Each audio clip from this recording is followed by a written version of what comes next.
आप सभी का स्वागत है ऑल इंडिया क्लासेस में। दोस्तों, हम लोग मध्यकालीन भारत का जो भी वन लाइनर जीके होता है, जो एनसीईआरटी बेस्ड पे होगा, वो आज हम लोग देखेंगे। ठीक है, प्राचीन तो मैंने ख़त्म करवा दिया है। ठीक, तो आज हम लोग देखेंगे मध्यकालीन भारत। चलिए शुरू करते हैं। ठीक है, चलिए। ये रहा आज का पहला प्रश्न। बोलता है कि मोहम्मद बिन कासिम ने किस वर्ग को जजिया कर से पूर्णतः मुक्त रखा था? तो जजिया कर किस पे नहीं लगाया था? तो ब्राह्मणों पर वो जजिया कर नहीं लगाया था। ठीक, चलिए आगे देखते हैं।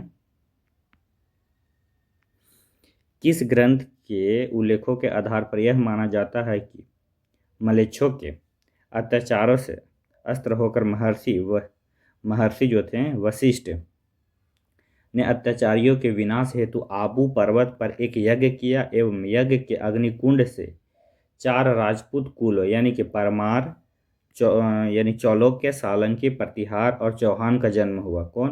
पृथ्वीराज रासो ने। ठीक है, किस ग्रंथ में उल्लेख है? तो पृथ्वीराज रासो के ग्रंथ में ये उल्लेख है। ठीक, चलिए।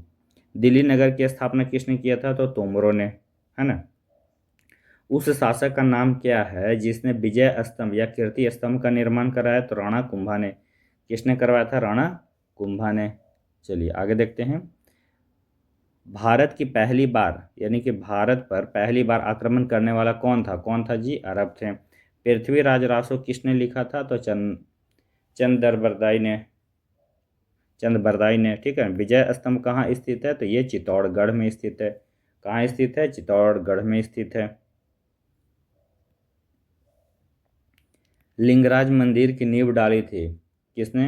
ये ययाति केसरी ने। किसने? ययाति केसरी ने। सोमनाथ के मंदिर पर 1025 ईस्वी में मोहम्मद गजनवी के आक्रमण के समय गुजरात का शासक कौन था? कौन था? भीमदेव प्रथम था।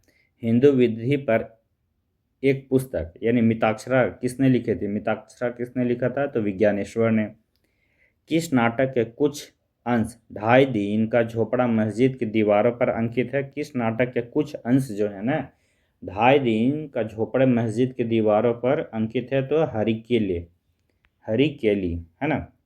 रानी पद्मिनी का नाम अलाउद्दीन खिलजी किस चित्तौड़ विजय से जोड़ा जाता है? उसके पति का नाम क्या था? तो राणा रतन सिंह था, है ना। क्या था? राणा रतन सिंह। चलिए आगे देखते हैं हम लोग।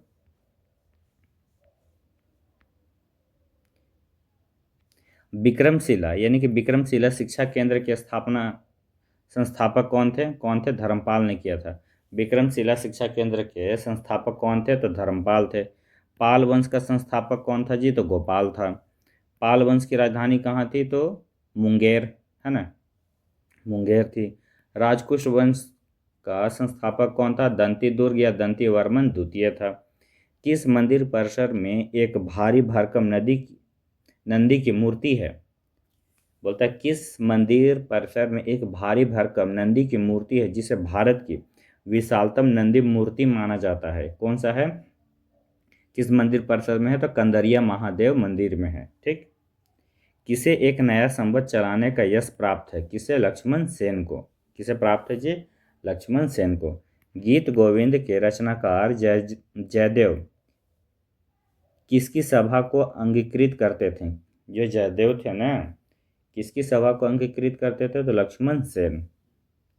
किसने सोमपुर महाविहार का निर्माण करवाया था? तो धर्मपाल ने करवाया था। ठीक है, चलिए आगे चलते हैं हम लोग। भुवनेश्वर तथा पुरी के मंदिर किस शैली से निर्मित है? तो ये नागर शैली से निर्मित है।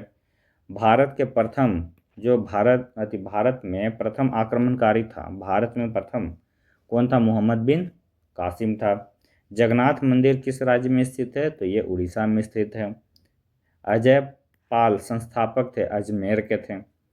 वह प्रथम भारतीय शासक कौन है जिससे तुर्क आक्रामकता मोहम्मद गौरी का सामना हुआ और जिसने मोहम्मद गौरी को परास्त किया? कौन था? भीम द्वितीय था। किस शासक ने कालिंजर के अजय दुर्ग का निर्माण करवाया था? तो ये धंगदेव ने करवाया था। कालिंजर के अजय दुर्ग का निर्माण किसने करवाया था?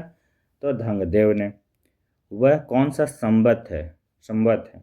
जो कलचुरियों द्वारा प्रयुक्त किए जाने के कारण कलचुरी संवत कहलाता है। कौन सा है जी?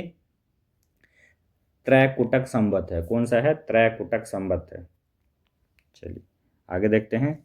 चंदावर का युद्ध कब लड़ा गया था? 1194 ईस्वी में। किसके मध्य लड़ा गया था ये पूछा है। जयचंद और मोहम्मद गौरी के बीच में लड़ा गया था। निषेध चरित्र एवं खंडन खंडन खंड खाद्य के रचयिता श्री हर्ष किस शासक के राजकवि थे? किस शासक के राजकवि थे? तो जयचंद के कवि थे, राज्य कवि थे। ठीक है ना। चलिए आगे देखते हैं हम लोग। लिंगराज मंदिर किस शहर में अवस्थित है? तो ये भुवनेश्वर में है। कहाँ अवस्थित है? भुवनेश्वर में। किस पाल शासक को गुजराती कवि सौंडर्स ने उत्तरापथ स्वामिन कहा है? तो किसको कहा है? धर्मपाल को। 9वीं सदी में भारत आए अरबी यात्री सुलेमान ने किस साम्राज्य को रूहमा कहकर संबोधित किया है? 9वीं सदी में भारत आए अरबी यात्री सुलेमान ने किस साम्राज्य को रूहमा कहकर संबोधित किया है? तो ये पाल। सेन वंश के संस्थापक कौन थे? तो सामंत सेन थे। सेन वंश के संस्थापक कौन थे? तो सामंत सेन थे। किस विदेशी यात्रियों ने गुर्जर प्रतिहार वंश को अल गुजर एवं इस वंश के शासकों को बोरा कहकर पुकारा? कौन था जी? अल मसूदी। अल मसूदी था।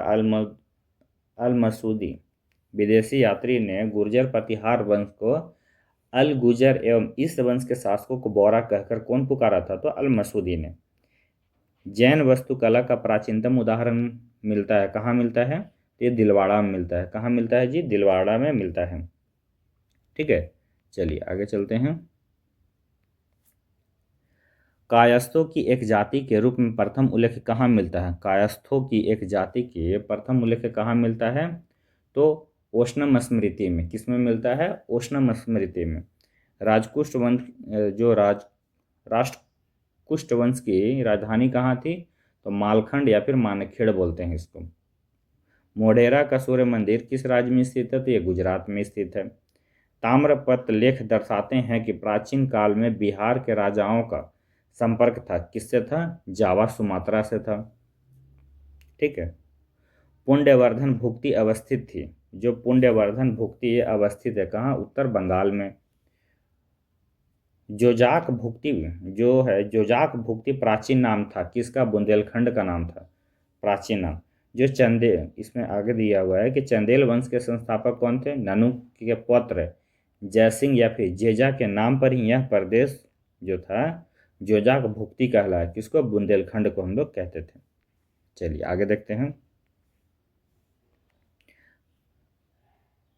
महोदया किसका पुराना नाम है? महोदया किसका पुराना नाम है? तो कनौज राजा भोज का। महानतम प्रतिहार राजा था कौन? मिहिर भोज था। ठीक है। महान संस्कृत कवि एवं नाटककार यानी कि राजशेखर किसके दरबार से संबंधित है? तो यह महेंद्रपाल प्रथम से संबंधित है। महान जैन विद्वान जो हेमचंद्र किसकी सभा को अंगीकृत करते थे? किसको? ये कुमारपाल की सभा को अंगीकृत कौन करते थे? तो हेमचंद्र करते थे। ठीक है। चलिए आगे देखते हैं। पूर्व मध्यकाल दक्षिण भाग। ठीक है। बादामी में दुर्ग का निर्माण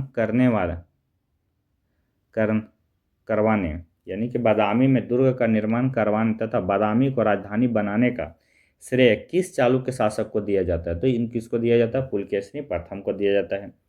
किस चालुक्य शासक ने थानेश्वर एवं कन्नौज के महान शासक हर्षवर्धन को नर्मदा के तट पर परास्त किया और उसे दक्षिण में बढ़ने से रोका था? तो किसने? पुलकेशिनी द्वितीय ने। चालुक्य या पल्लव के संघर्ष के दौरान किसने पुलकेशिनी द्वितीय की हत्या कर वातापी पर कब्जा कर लिया तथा वातापी कोंडा यानी कि वातापी का विजेता की उपाधि धारण किया था? तो किसने किया था? नरसिंह वर्मन प्रथम ने। किसने? नरसिंह वर्मन प्रथम ने हरा दिया था उसको। किस चालुक्य शासक ने चेर, चोल, पांडवन को हराकर जिस कारण उसे तीनों समुद्र यानी कि बंगाल की खाड़ी, हिंद महासागर एवं अरब सागर का स्वामी भी कहा गया? किसको कहा जाए? विक्रमादित्य को, विक्रमादित्य प्रथम को। जो ये चालुक्य शासक जो था ना विक्रमादित्य, ये चेर को भी चेर, चोल और पांड्य तीनों को हराया था। ठीक, चलिए आगे चलते हैं। किस श्रीलंका पर विजय प्राप्त करने वाले चोल वंश के सबसे प्रतापी राजा कौन थे? तो ये राजेंद्र प्रथम थे। ठीक है ना, श्रीलंका पे ये विजय प्राप्त किए थे। पहाड़ी काटकर एलोरा के विश्वविख्यात कैलाश मंदिर का निर्माण किसने करवाया था? तो ये राजकुष्टों ने करवाया था, राष्ट्रकूट ने करवाया था। किसने तंजावुर में बृहदेश्वर मंदिर का निर्माण कराया था? तो राज राजा ने करवाया था। चालुक्य वंश का सर्वाधिक प्रसिद्ध शासक था कौन? पुलकेशिनी द्वितीय था। कौन था? पुलकेशिनी द्वितीय। कौन सा शहर चोल राजाओं की राजधानी थी? कौन सा है जी? ये तंजावुर था। कौन सा शहर चोल राजाओं की राजधानी थी? तो ये तंजावुर था। ठीक है, चलिए आगे हम लोग देखते हैं।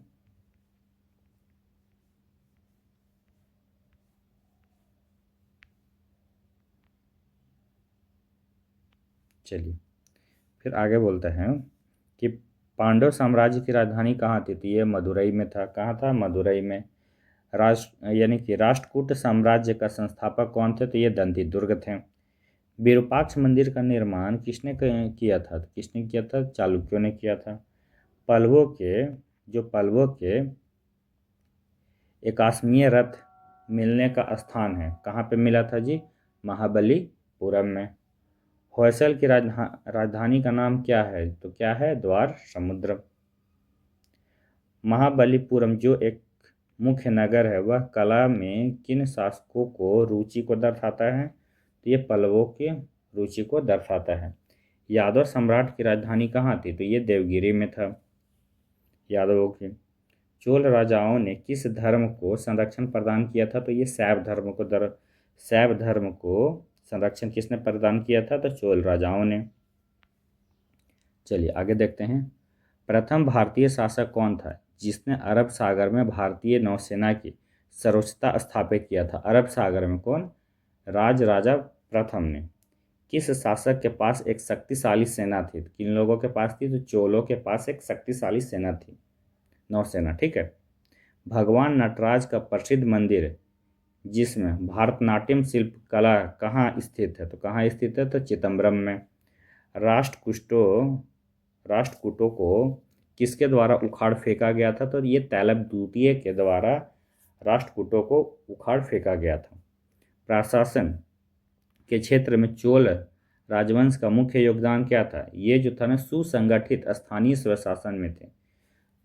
सुसंगठित स्थानीय स्वशासन में चोल राजवंशों का मुख्य योगदान रहा है। ठीक, चलिए आगे देखते हैं। एलोरा के प्रसिद्ध कैलाश मंदिर का निर्माण किसने करवाया था? तो कृष्ण प्रथम ने करवाया था।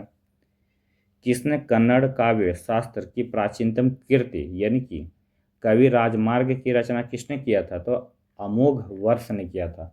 अमोघ वर्ष ने कविराज मार्ग की रचना किसने किया था? तो अमोघ वर्ष ने किया था। किस राजवंश का काल कन्नड़ साहित्य के उत्पत्ति का काल माना जाता है? तो ये राष्ट्रकूट। मंदिर स्थापत्य कला यानी कि मंदिर स्थापत्य कला की द्रविड़ शैली का आरंभ किस राजवंश के समय में हुआ था? तो ये पल्लव के समय में हुआ था। चालुक्य विक्रम संवत का प्रचलन किसने किया था? किसने किया था दी? विक्रमादित्य सिक्स ने। किसने किया था? विक्रमादित्य सिक्स ने। चोल काल में नौसेना का सर्वाधिक विकास किसके समय में हुआ था? तो ये राजेंद्र प्रथम के शासनकाल में नौसेना का सर्वाधिक विकास किया गया था चोलों के द्वारा। ठीक है, चलिए आगे देखते हैं। राजेंद्र चोल द्वारा किए गए बंगाल अभियान के समय बंगाल के शासक कौन था? तो कौन था? महीपाल प्रथम था। वह चोल राजा कौन था जिसने श्रीलंका को पूर्ण स्वतंत्रता दी और सिंहल राजकुमार के साथ अपनी पुत्री का विवाह कर दिया था? कौन था जी? कुलोतुंग प्रथम था। कुलोतुंग प्रथम था। चोल राज्य की राजधानी तंजावुर को बनाने वाला कौन था? ये कौन था? विजयालय थे। चोल साम्राज्य का संस्थापक कौन है? विजयालय हैं। महाभारत का भारत वेनवा नाम से तमिल में किसने अनुवाद किया था? किसने किया था? पेरुदेव नार ने किया था। किसने किया था? महाभारत का भारत वेनवा नाम से तमिल में किसने अनुवाद किया था? तो पेरू देवनार ने किया था। ठीक है। पल्लवों की राजधानी थी कहाँ? पल्लवों की राजभाषा कैसी थी? पल्लवों की राजभाषा संस्कृत थी। चोल काल में सोने के सिक्कों को क्या कहते थे? क्या कहते थे? कुलुंज कहते थे, कुलंजू कहते थे। ठीक है। एलोरा का 34 गुफाओं का मंदिर कब बनाया गया? तो 700 ईस्वी से 800 ईस्वी के बीच में। ठीक है, आगे चलते हैं। तीन मुख वाली ब्राह्मण विष्णु महेश की मूर्ति जो त्रिमूर्ति के नाम से जानी जाती है किस गुफा में है?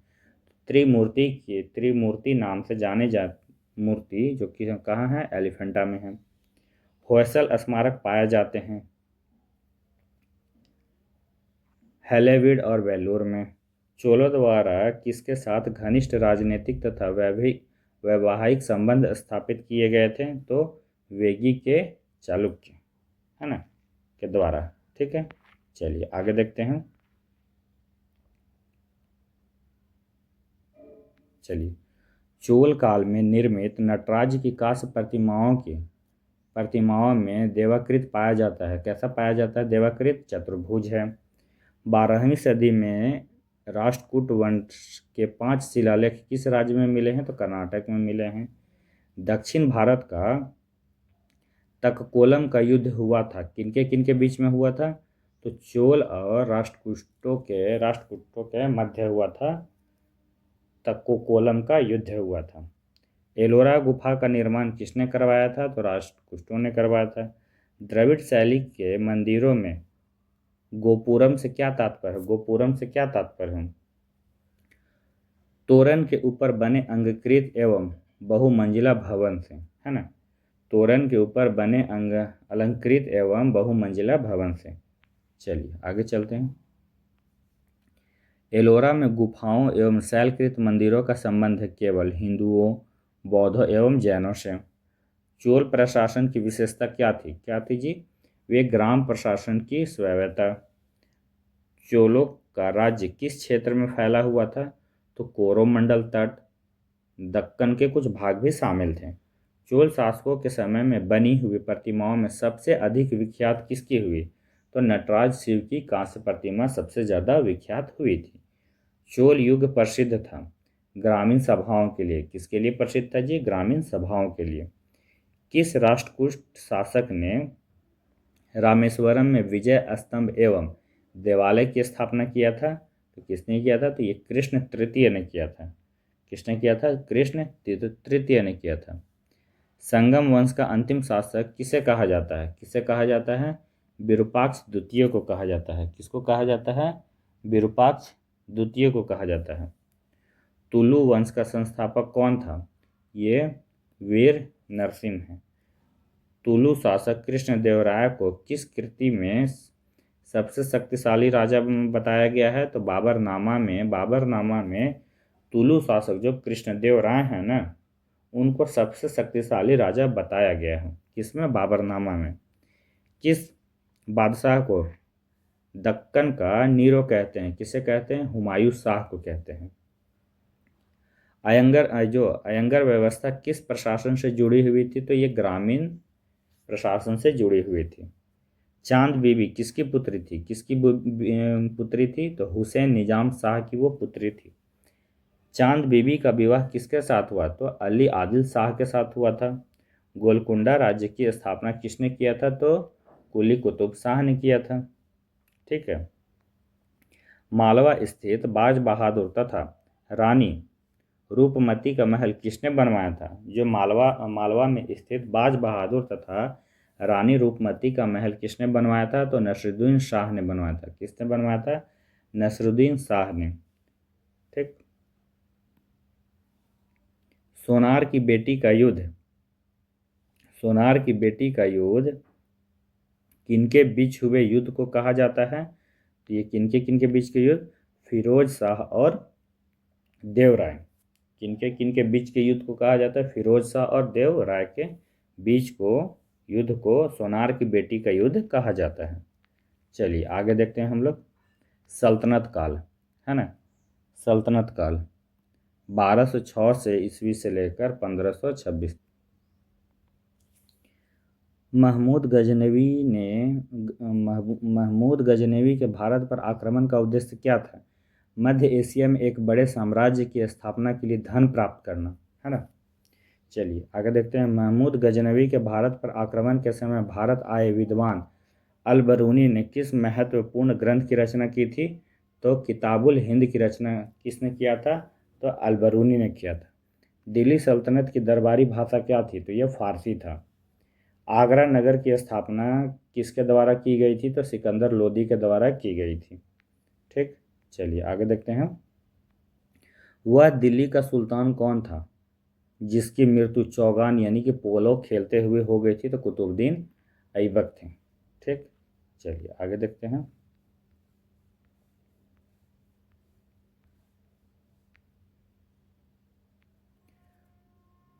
कुबत उल इस्लाम मस्जिद का निर्माण किसके द्वारा किया गया था? तो कुतुबुद्दीन ऐबक के द्वारा किया गया था।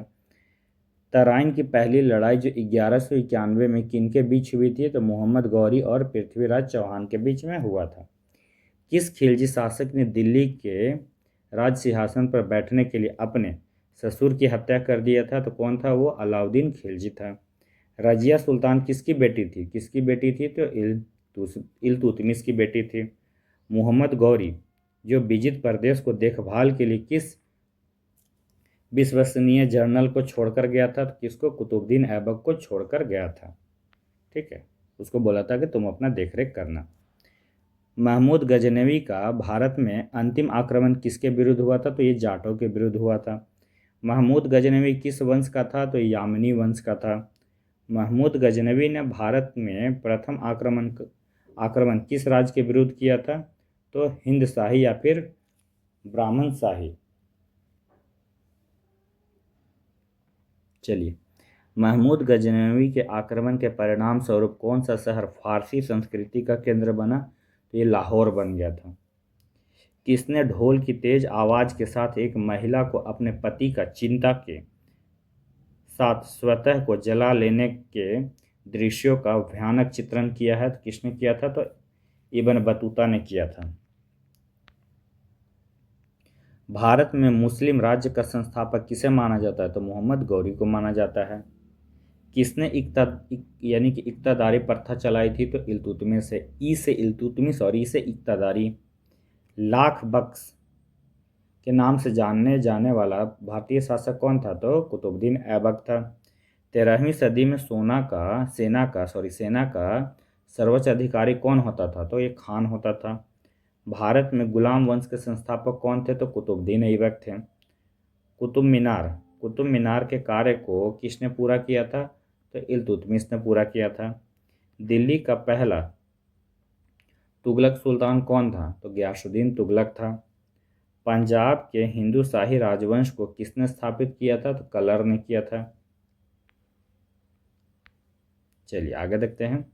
वह रोमन सम्राट अगस्टस की भांति सावधान कि वह दूसरों की तरह शक्तिशाली न लगे और दूसरों के स्तर से अधिक न लगे। यह संदर्भ किसका है? किसका है? बहलोल लोदी का है।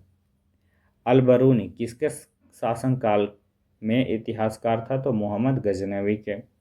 किसके शासनकाल में सबसे अधिक मंगोल आक्रमण हुए थे? तो अलाउद्दीन खिलजी के शासनकाल में सबसे ज़्यादा मंगोल आक्रमण हुए थे। तराइन के द्वितीय युद्ध में किसने किसको पराजित किया था? तो मोहम्मद गौरी ने पृथ्वीराज को पराजित किया था। सन 1329 और 1330 के बीच में किसने तांबे के सिक्के के रूप में प्रणाम स्वरूप मुद्रा संकेतन जारी किया था? तो ये मोहम्मद गौरी ने किया था, मोहम्मद बिन तुगलक ने, है ना। सांकेतिक मुद्रा का प्रचलन किसने किया था? तो मोहम्मद बिन तुगलक ने। ठीक, चलिए आगे देखते हैं। दिल्ली के किस सुल्तान को इतिहासकारों ने विरोधों का मिश्रण बताया था? तो मोहम्मद बिन तुगलक को बताया था। लोदी वंश का अंतिम शासक कौन था? इब्राहिम लोदी था। इनाम भूमि को किसे दिया जाता था? इनाम जो था भूमि को किसे दिया जाता था? तो विद्वान और धार्मिक व्यक्ति को दिया जाता था। यात्री इब्न बतूता कहाँ से आया था? तो ये मोरक्को से आया था। ठीक है, चलिए आगे हम लोग चलते हैं।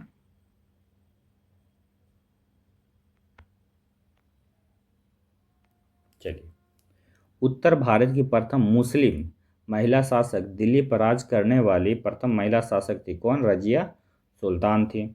दिल्ली के प्रथम सुल्तान कौन थे जिन्होंने दक्षिण भारत को पराजित करने का प्रयास किया था? तो अलाउद्दीन खिलजी थे।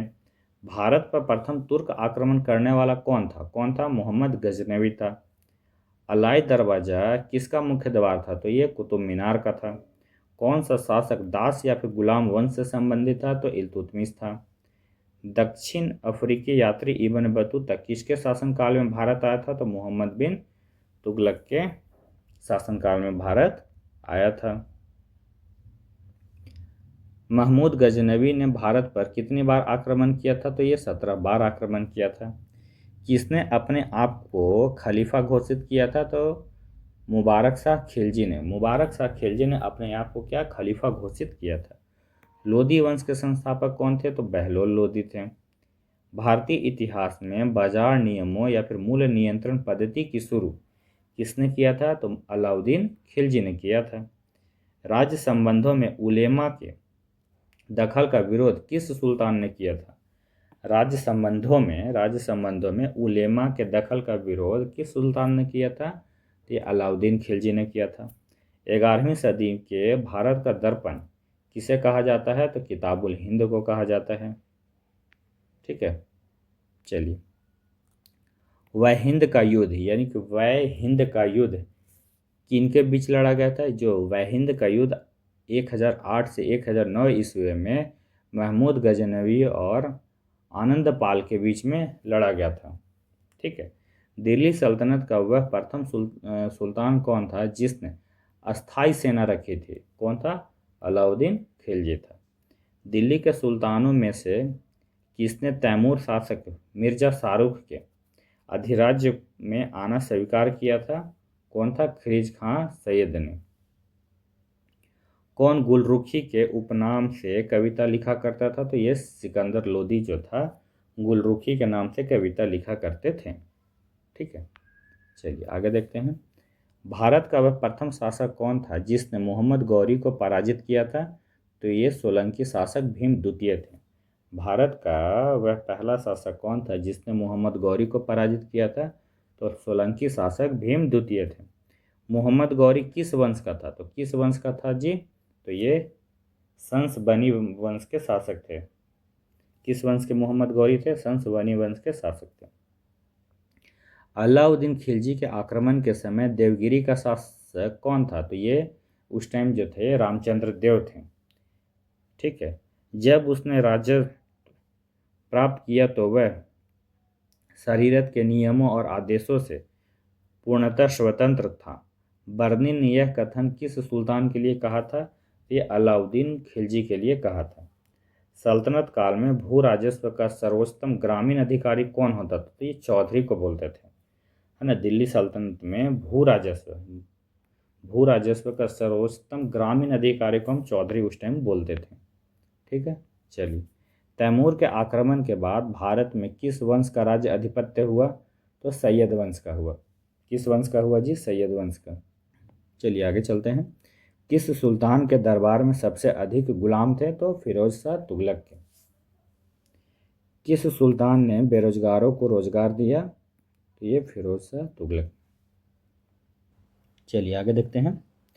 किस सुल्तानों ने फलों की गुणवत्ता सुधारने के लिए उपाय किए थे? तो ये फिरोज शाह तुगलक। फलों यानी कि फ से फल और फ से फिरोज शाह तुगलक। नालंदा विश्वविद्यालय के विनाश का कारण क्या है? तो बख्तियार खिलजी का आक्रमण। क्या है जी? बख्तियार खिलजी का आक्रमण। तबाकत ए नासरी के लेखक कौन थे? तो मिनहाज उस सिराज। कौन थे? मिनहाज उस सिराज थे। चलिए आगे देखते हैं हम लोग।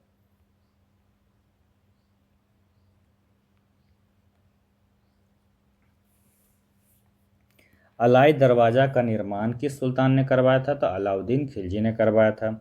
कुतुबुद्दीन ऐबक की राजधानी थी कहाँ? लाहौर में था। अलाउद्दीन खिलजी के प्रसिद्ध सेनापति में किसकी मंगोलों के विरुद्ध लड़ते हुए मृत्यु हो गई थी? किसकी हो गई थी? जफर खां की मृत्यु हो गई थी मंगोलों से लड़ते हुए। ठीक है। तौल की सबसे छोटी इकाई कौन सी थी? तो रत्ती यानी कि रीतिका यानी कि संस्कृत थी। प्रसिद्ध कवि जो थे अमीर खुसरो दरबार में किसके दरबार में रहते थे? तो अलाउद्दीन खिलजी के दरबार में रहते थे। किसने सल्तनत काल में प्राचीन डाक व्यवस्था का विस्तृत विवरण दिया था? तो इब्न बतूता ने दिया था। तैमूर लंग ने किस वर्ष में भारत पर आक्रमण किया था? तो 1398 में किया था। ठीक है, आगे देखते हैं। दिल्ली के किस मुस्लिम शासक के निर्धन पर इतिहासकार बदायूं ने कहा, राजा को अपनी प्रजा से तथा प्रजा को अपनी राजा से मुक्ति मिली? किसने, किसके लिए बदायूं ने कहा था? मोहम्मद बिन तुगलक के लिए कहा था। दिल्ली के सुल्तान बलबन का पूरा नाम क्या था? गयासुद्दीन बलबन था। कौन सा सुल्तान नया धर्म चलाना चाहता था किंतु उलेमाओं ने विरोध किया? कौन सुल्तान नया धर्म चलाना चाहता था? तो अलाउद्दीन खिलजी ने। दिल्ली में कौन सा ऐतिहासिक स्मारक भारतीय तथा फारसी वास्तुकला की शैली का उदाहरण है? तो कौन सा है जी? हुमायूं का मकबरा। दिल्ली का सुल्तान जो दान दक्षिण के बारे में काफ़ी ध्यान रखता था और इसके लिए एक विभाग दीवान ए खैरात यानी कि दान विभाग स्थापित किया था, वो कौन थे? फिरोज शाह तुगलक। दीवान ए खैरात यानी दान विभाग स्थापित किया था, वह कौन था? फिरोज शाह तुगलक। चलिए आगे देखते हैं। किस संगीत वाद्य को हिंदू मुसलमान गान वाद्यों का सबसे श्रेष्ठ मिश्रण माना जाता है? तो सितार को माना जाता है। नई फारसी काव्य शैली सबक ए हिंदी अथवा हिंदुस्तानी शैली के जन्मदाता थे, कौन थे? तो अमीर खुसरो थे। अनुकूल परिस्थितियां मौजूद होने के बावजूद गुलाम वंश के शासक भारत में अपना साम्राज्य विस्तार नहीं कर पाए, इसका मुख्य कारण क्या था? कि गुलाम वंश के शासक भारत में अपना ज़्यादा साम्राज्य विस्तार नहीं कर पाए, तो मंगोलों के आक्रमण का भय था। तुगलकनामा के रचनाकार का नाम क्या था? अमीर खुसरो थे।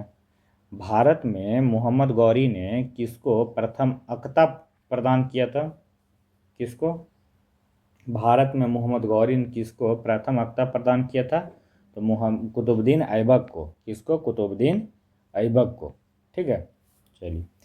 किस सुल्तान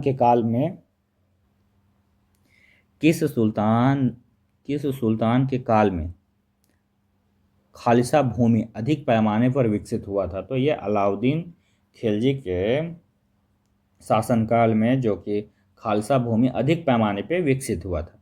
सल्तनत काल में सिक्के जो टांका, ससगनी एवं जीतल किन धातुओं के बनते थे? तो टांका जो था चांदी के बनता था, ससगनी चांदी का और जीतल जो था तांबा का बनता था। अमीर कोही यानी कि कृषि विभाग नामक एक नया विभाग किस सुल्तान द्वारा शुरू किया गया था? तो मोहम्मद बिन तुगलक के द्वारा शुरू किया गया था। अमीर खुसरो ने किसके विकास में अग्रगामी की भूमिका निभाई थी? तो खड़ी बोली की, है ना। तैमूर लंग ने किसके शासनकाल में भारत पर आक्रमण किया? तो नसीरुद्दीन मोहम्मद तुगलक के शासनकाल में तैमूर लंग ने भारत पर आक्रमण किया था। भारत में पोलो खेल का प्रचलन किया तुर्कों ने। किसने किया? तुर्कों ने। किसने एक तरफ संस्कृत मुद्रा लेख के साथ चांदी के सिक्के निर्गत किए थे? तो महमूद गजनवी ने। अलाउद्दीन खिलजी के सेना अध्यक्षों में कौन तुगलक वंश का प्रथम सुल्तान बना? तो गाजी मलिक। कौन बना जी?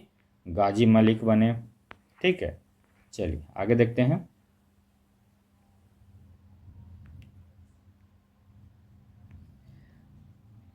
जवाबित थे, क्या थे? जवाबित यानी कि राज्य कानून। किस राजवंश के अंतर्गत विजारत का चरमोत्कर्ष हुआ? तुगलक का।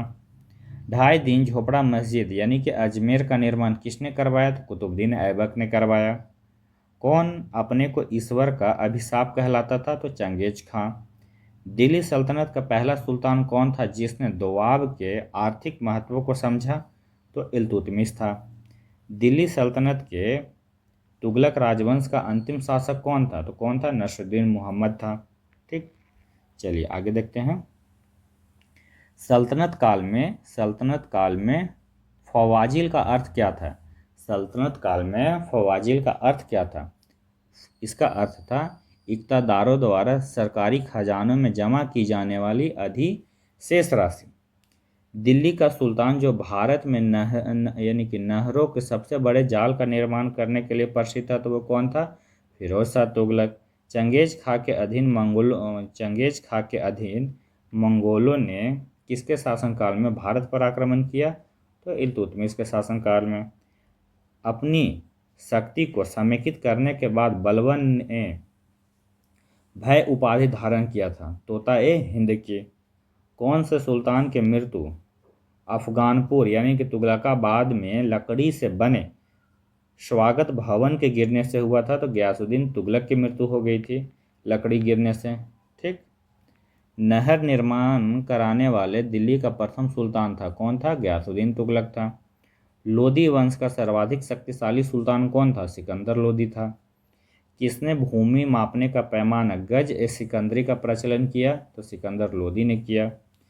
किस मुस्लिम शासक के सिक्कों पर देवी लक्ष्मी की आकृति बनी है? तो मोहम्मद गौरी के। रजिया बेगम को सत्ता च्युत करने के लिए किससे हाथ मिला? तुर्कों ने। किसका हाथ था? तुर्कों का। ठीक है रजिया। आगे चलते हैं। किस सुल्तान ने अपनी आत्मकथा फतुहात ए फिरोज शाही लिखा था? तो फिरोज शाह तुगलक ने। दिल्ली के किस सुल्तान ने ब्राह्मणों पर भी जजिया लगाया था? तो फिरोज शाह तुगलक ने। ग्वालियर विजय के बाद इल्तुतमिश ने सिक्कों पर किसका नाम अंकित करवाया था? तो पुत्री रजिया का। नसरुद्दीन मोहम्मद के शासन में मुख्य काजी के पद पर कौन नियुक्त था? तो कौन नियुक्त था जी? मिन्हाजुद्दीन सिराज था। बलबन का वास्तविक नाम क्या था? बहाउद्दीन था। बलबन का वास्तविक नाम क्या था? बहाउद्दीन था। जलालुद्दीन के शासनकाल की सबसे बड़ी उपलब्धि क्या थी? क्या थी? वह देवगिरी विजय है। अलाउद्दीन के शासन में भूमि कर संबंधी अधिकारी कौन था? तो मुस्तखराज था। वारंगल में स्वतंत्र राज्य किसने स्थापित किया था? तो कन्हैया ने। बरनी के अनुसार दरबारियों के बीच कभी कभी नगण्य होकर दौड़ने वाला सुल्तान कौन था? तो ये मुबारक शाह था, मुबारक खां। हिंदू धर्म से परिवर्तित मुस्लिम शासक कौन थे? तो नसरुद्दीन खुसरो शाह थे। कौन थे? नसरुद्दीन खुसरो शाह थे। चलिए आगे देखते हैं।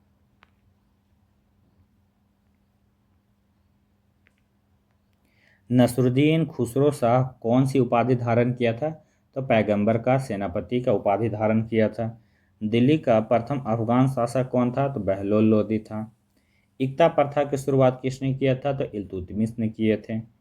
ऐबक ने अपनी राजधानी कहाँ बनाई थी? तो लाहौर में। महमूद गजनवी ने थानेश्वर पर कब आक्रमण किया था? तो महमूद गजनवी ने थानेश्वर पर 1014 ईस्वी में आक्रमण किया था। मोहम्मद गौरी द्वारा चलाए गए सिक्कों को क्या कहा जाता है? क्या कहा जाता था? देहली वाला सिक्का। देहली वाला सिक्का किसने चलाया था? तो मोहम्मद गौरी ने चलाया था। ठीक है। चलिए, सुल्तान का पद सामान्यतः कैसा था? तो पैतृक था। सल्तनत काल में प्रभावशाली पद किसके अधीन होते थे? तो अमीरों के अधीन होते थे। प्रांतों को अन्य किस नाम से जाना जाता था? तो इक्ता के नाम से जाना जाता था। सल्तनत कालीन शब्दावली के अनुसार सुल्तान के कर्मचारियों को दी गई भूमि क्या कहलाती थी? क्या कहलाती थी जी? इबलाक कहलाता था, इबलाक, है ना। धर्मोपदेश के लिए क्या शब्द प्रयोग होता था? तो तजकीर होता था। क्या होता था? तजकीर होता था। शरीयत के आधार पर किसी समस्या के समाधान का निर्णय क्या कहलाता था? क्या कहलाता था? फतवा कहलाता था। प्रांतों में सुल्तान का प्रतिनिधित्व कौन था? कौन था? वली था। ठीक। चलिए आगे देखते हैं। हम लोग देखेंगे अब क्या? विजयनगर साम्राज्य। ठीक है। चलिए शुरू करते हैं हम लोग विजयनगर साम्राज्य का जो भी प्रश्न है वो देखते हैं। आइए शुरू करते हैं। चलिए, विजयनगर साम्राज्य की स्थापना किसने किया था? तो हरिहर एवं बुक्का ने। विजयनगर साम्राज्य का सबसे प्रभावशाली शासक कौन था? तो कृष्णदेवराय थे। देवराय ने किसके साथ मैत्री पूर्ण संबंध रखे थे? तो पुर्तगालियों के साथ। विजयनगर किस नदी के तट पर स्थित है? तो तुंगभद्रा नदी के तट पर स्थित है। बहमनी राज्यों की राजधानी थी? गुलबर्गा थी। विजयनगर के महान साम्राज्य के अवशेष कहाँ पाए जाते हैं? कहाँ पाए जाते हैं? तो हम्पी में। ठीक, चलिए आगे चलते हैं। विजयनगर का प्रथम शासक कौन था जिसने पुर्तगालियों के साथ संधि की थी? ये कौन था? तो कृष्णदेवराय थे। किसने बीजापुर में स्थित गोल गुंबज का निर्माण किया जो विश्व का दूसरा बड़ा गुंबज है और अपने मरमरावसी गैलरी के लिए प्रसिद्ध है? कौन? गोल गुंबज का निर्माण किसने किया था? तो मोहम्मद आदिल शाह ने किया था। कृष्णदेवराय किसके समकालीन थे? वे बाबर के समकालीन थे। हम्पी, तिरुवनमैले, चिदम्बरम, श्रीरंगम, तिरुपति आदि मंदिरों के सामने की ओर बने हुए राय गोपुरम का निर्माता कौन थे? कौन थे जी? कृष्णदेवराय थे। हरिहर एवं बुक्का ने किस संत के प्रभाव में आकर विजयनगर राज्य की स्थापना की थी? उसका नाम क्या था? तो माधव विद्याधरन के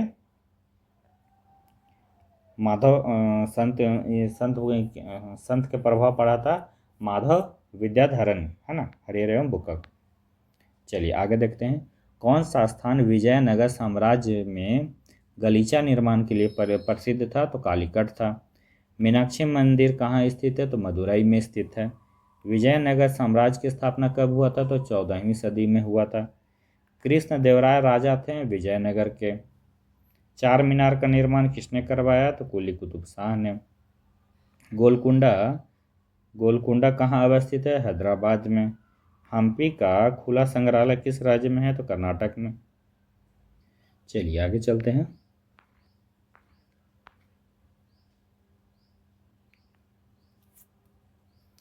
किस संगम वंशी शासक को पौड़ देवराय भी कहा जाता था? तो देवराय द्वितीय को। विजयनगर का वह पहला शासक कौन था जिसने बहमनियों से गोवा को छीना था? तो हरिहर द्वितीय थे। विजयनगर साम्राज्य के वित्तीय व्यवस्था की मुख्य विशेषता क्या थी? तो भू राजस्व था। अठवन का मतलब क्या होता है? ये भू राजस्व विभाग था। बीजापुर का गोल गुंबज किसका मकबरा था? तो मोहम्मद आदिल शाह का मकबरा था। ठीक, चलिए आगे चलते हैं। विजयनगर साम्राज्य अपने उद्भव के लिए आभारी है? तो हरिहर एवं बुक्का का। चार मीनार स्थित है हैदराबाद में, है ना। प्रसिद्ध ऐतिहासिक स्थल हम्पी किस जिले में स्थित है? तो बेल्लारी में। विजयनगर के राजा कृष्णदेवराय ने गोलकुंडा का युद्ध किस राजा के साथ लड़ा था? तो विजयनगर के जो राजा थे ना कृष्णदेवराय ने गोलकुंडा का युद्ध किस राजा के साथ लड़े थे? तो कुली कुतुब शाह के साथ वे लड़े थे। कृष्णदेवराय के दरबार में अष्टदिग्गज कौन थे? तो 8 तेलुगु कवि थे। सरकी सुल्तानों के शासनकाल में किसे पूर्व का सिराज या फिर सिराज हिंद कहा जाता है? तो जौनपुर को। ठीक, चलिए आगे देखते हैं। कलहन की राज तरंगिणी जिसे सही अर्थों में पहला ऐतिहासिक ग्रंथ होने का गौरव प्राप्त है को किसने आगे बढ़ाया? तो किसने आगे बढ़ाया इसको? तो जौनराज एवं श्रीवर ने। ठीक है, कलहन के जो राज तरंगिणी जो है ना इसको आगे किसने बढ़ाया? तो जौनराज एवं श्रीवर ने। अपनी मधुरा विजय एवं वीर कंपराज चरित्र कृति में अपने पति के विजय अभियानों का वर्णन करने वाली कवित्री थी। कौन थी? गंगा देवी थी। बहमनी राज्य की स्थापना की थी। कौन? अलाउद्दीन हसन बहमन शाह यानी कि हसन गंगू ने। वैदिक ग्रंथों के प्रसिद्ध भाष्यकार सायन किस काल में सक्रिय थे? तो विजयनगर राज्य काल में सक्रिय थे। 1565 ईस्वी में कौन सा प्रसिद्ध युद्ध लड़ा गया था? तो तालीकोटा का युद्ध लड़ा गया था। कश्मीर का शासक जो कश्मीर का अकबर के नाम से जाना जाता है वह कौन था? तो जैनुल आबदीन थे। कौन थे? जैनुल आबदीन। कृष्णदेवराय ने आमुक्तमाल्याद यानी कि काव्य की रचना किस भाषा में किए थे? तो तमिल में किए थे। कृष्णदेवराय का राज्य कवि था कौन? पेधना। विजयनगर के किस शासकों को आंध्र पितामह भी कहा जाता था? तो कृष्णदेवराय को। किसका शासनकाल तेलुगु साहित्य का क्लासिक युग माना जाता है? तो कृष्णदेवराय का, है ना। चलिए आगे देखते हैं। बहमनी साम्राज्य को किसने चरमोत्कर्ष तक पहुंचाया था? तो महमूद गांवा ने। टोडरमल का पूर्णगामी किसे कहा जाता है? तो महमूद गांवा को कहा जाता है। जब राजा वोडेयार ने मैसूर राज्य की स्थापना की तब विजयनगर साम्राज्य का शासक कौन था? तो वेंकट द्वितीय था। मुस्लिम शासकों में किस एक को उसकी धर्मनिरपेक्षता में आस्था के कारण उसकी मुस्लिम प्रजा जगत गुरु कहकर पुकारती थी? तो इब्राहिम आदिल शाह को। किस मंदिर के भीतरी दीवारों पर रामायण के दृश्य उत्कीर्ण किए गए हैं? तो हजार रामास्वामी मंदिर। कौन सा है जी? हजार रामास्वामी मंदिर। ठीक है, चलिए आगे चलते हैं हम लोग।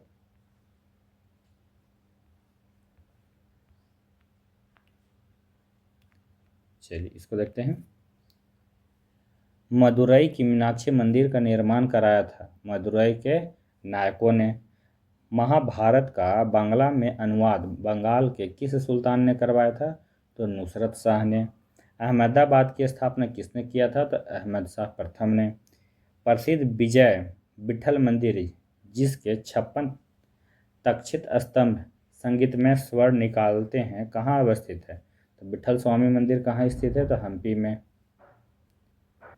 चलिए तो आगे देखते हैं, है ना। प्रसिद्ध विरूपाक्ष मंदिर कहाँ अवस्थित है? तो ये कहाँ है? हम्पी में है।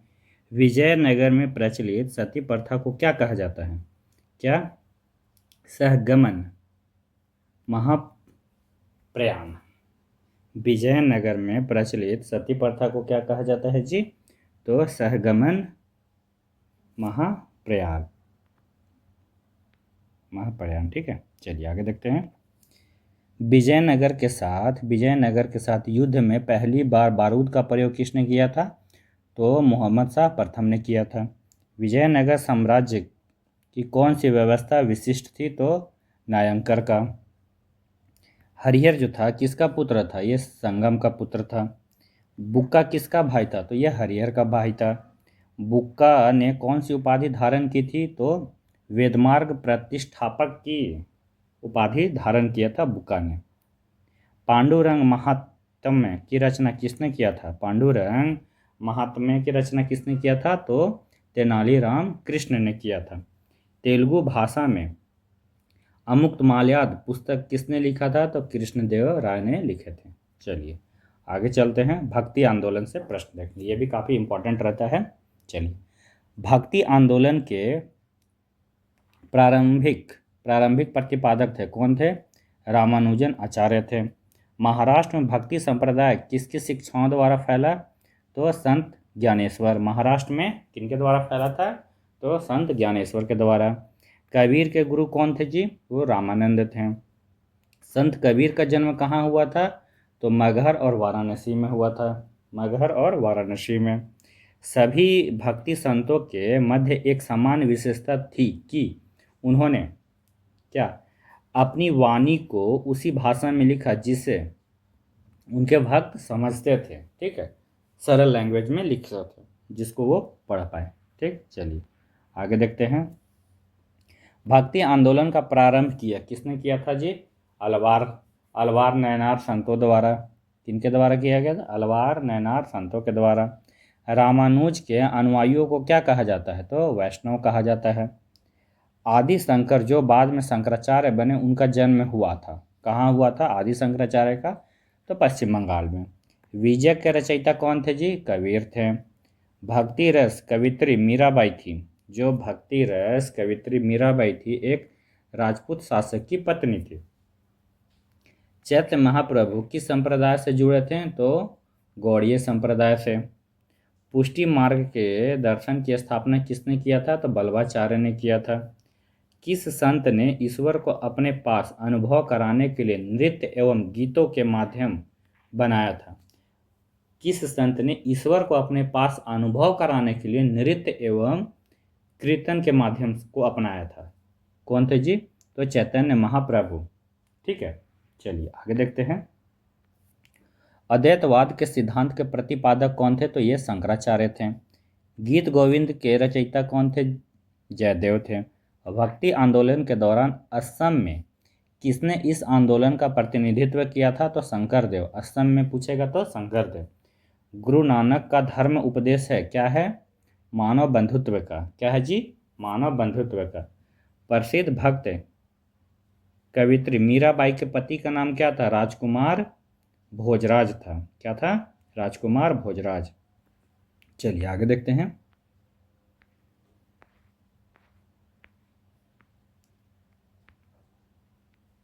चलिए, बुद्ध और मीराबाई के जीवन दर्शन में मुख्य साम्य क्या है? जो संसार दुखपूर्ण है। क्या है? संसार दुखपूर्ण है। ब्रह्म सत्य है और जगत मिथ्या है, यह किसकी उक्ति है? ये शंकराचार्य की है। किसने भक्ति के क्षेत्र में क्षुद्रों को भगवत दर्शन एवं मोक्ष का अधिकार देकर उन्हें इस्लाम धर्म स्वीकार करने से रोका? तो किसने रोका था जी? रामानुजाचार्य ने। दक्षिण भारत का वह संत कौन था जिसने अपनी अधिकांश जीवन उत्तर भारत में वृंदावन में बिताए? तो ये कौन थे? निम्बाका आचार्य थे। कौन थे जी? निम्बाका आचार्य थे। भक्त तुकाराम कौन थे? भक्त तुकाराम कौन से मुगल सम्राट के समकालीन थे? तो ये जहांगीर के समकालीन थे। ठीक है। चलिए, किस भक्ति संत ने अपने संदेश के प्रचार के लिए सबसे पहले हिंदी का प्रयोग किया था? किस भक्ति संत ने अपने संदेश के प्रचार के लिए सबसे पहले हिंदी का प्रयोग किया था? तो रामानंद थे। कौन थे? रामानंद। रैदास किसके शिष्य थे? तो रामानंद के थे। किस गुरु ने पंजाबी भाषा के लिए गुरुमुखी लिपि की शुरुआत की थी? तो गुरु रामदास ने। गुरु नानक का जन्म 1469 ईस्वी में कहाँ हुआ था? तो ये तलवंडी ननकाना। सिख या सिख धर्म के संस्थापक किसे माना जाता है? तो गुरु नानक जी को। चैतन्य महाप्रभु का जन्म कहाँ हुआ था? तो नदिया या फिर नवद्वीप में। शिवाजी के आध्यात्मिक गुरु कौन थे? तो शंकर देव थे। कौन थे जी? शंकर देव। चलिए आगे देखते हैं। भक्ति आंदोलन की दो मुख्य यानी कि धाराएं कौन सी है? एक तो निर्गुण और एक सगुण है। निर्गुण परंपरा के सर्वाधिक प्रसिद्ध एवं लोकप्रिय संत कौन थे? तो कबीर और नानक हैं। मुलक मुलक दास ने किसका घोर विरोध किया था? तो तीर्थ यात्रा एवं मूर्ति पूजा का।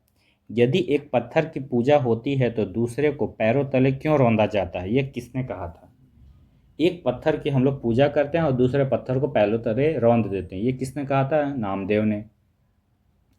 ईश्वर पूजा हेतु गोदावरी नदी से लाए पवित्र जल को किसने एक प्यासे गधे को पिला दिया था? कौन थे जी? एकनाथ थे। गुरु शंकराचार्य किस मत के प्रवर्तक थे? तो अद्वैतवाद के। किसके थे? अद्वैतवाद के। ठीक है। रामानुजाचार्य किस मत के प्रवर्तक थे? तो विशिष्ट अद्वैतवाद के। रामानंद ने किस सिद्धांत पर जोर दिया था? तो एकेश्वरवाद पे। किस पे जोर दिए थे? तो एकेश्वरवाद पे। चलिए आगे देखते हैं हम लोग। सूफी आंदोलन, है ना? सूफी आंदोलन। ठीक। वह सूफी संत कौन था जो यह मानता था कि भक्ति ईश्वर के निकट पहुंचने का मार्ग है? वह कौन सूफी संत थे जो यह मानते थे कि भक्ति जो है, भक्ति संगीत ईश्वर के निकट पहुंचने का मार्ग है? कौन? मोइनुद्दीन चिश्ती मानते थे। भारत में चिश्ती सिलसिले को किसने स्थापित किया था? तो शेख मोइनुद्दीन चिश्ती ने। सूफी सिलसिला मूलतः संबंधित है किससे है? इस्लाम से है। इस्लामी रहस्यवादी आंदोलन को क्या कहा जाता है? तो सूफी आंदोलन कहा जाता है। किस सुल्तान से निजामुद्दीन औलिया ने भेंट करने से इनकार कर दिया था? तो जलालुद्दीन फिरोज खिलजी से। ठीक है। चलिए आगे देखते हैं। सूफी सिलसिले में कौन संगीत के विरुद्ध था? तो नक्शबंदी। नक्शबंदी जो था ये सूफी सिलसिलों में संगीत के विरुद्ध थे। दादा शिकोह ने किस शीर्षक से उपनिषदों का फारसी में अनुवाद किया था? तो सिर-ए-अकबर। भारत में किस सूफी सिलसिले को सर्वाधिक लोकप्रियता मिली? तो चिश्ती को। दारा शिकोह ने किस सूफी सिलसिले को अपनाया? तो कादरी को, है ना? कादरी को अपनाए थे। चलिए आगे देखते हैं।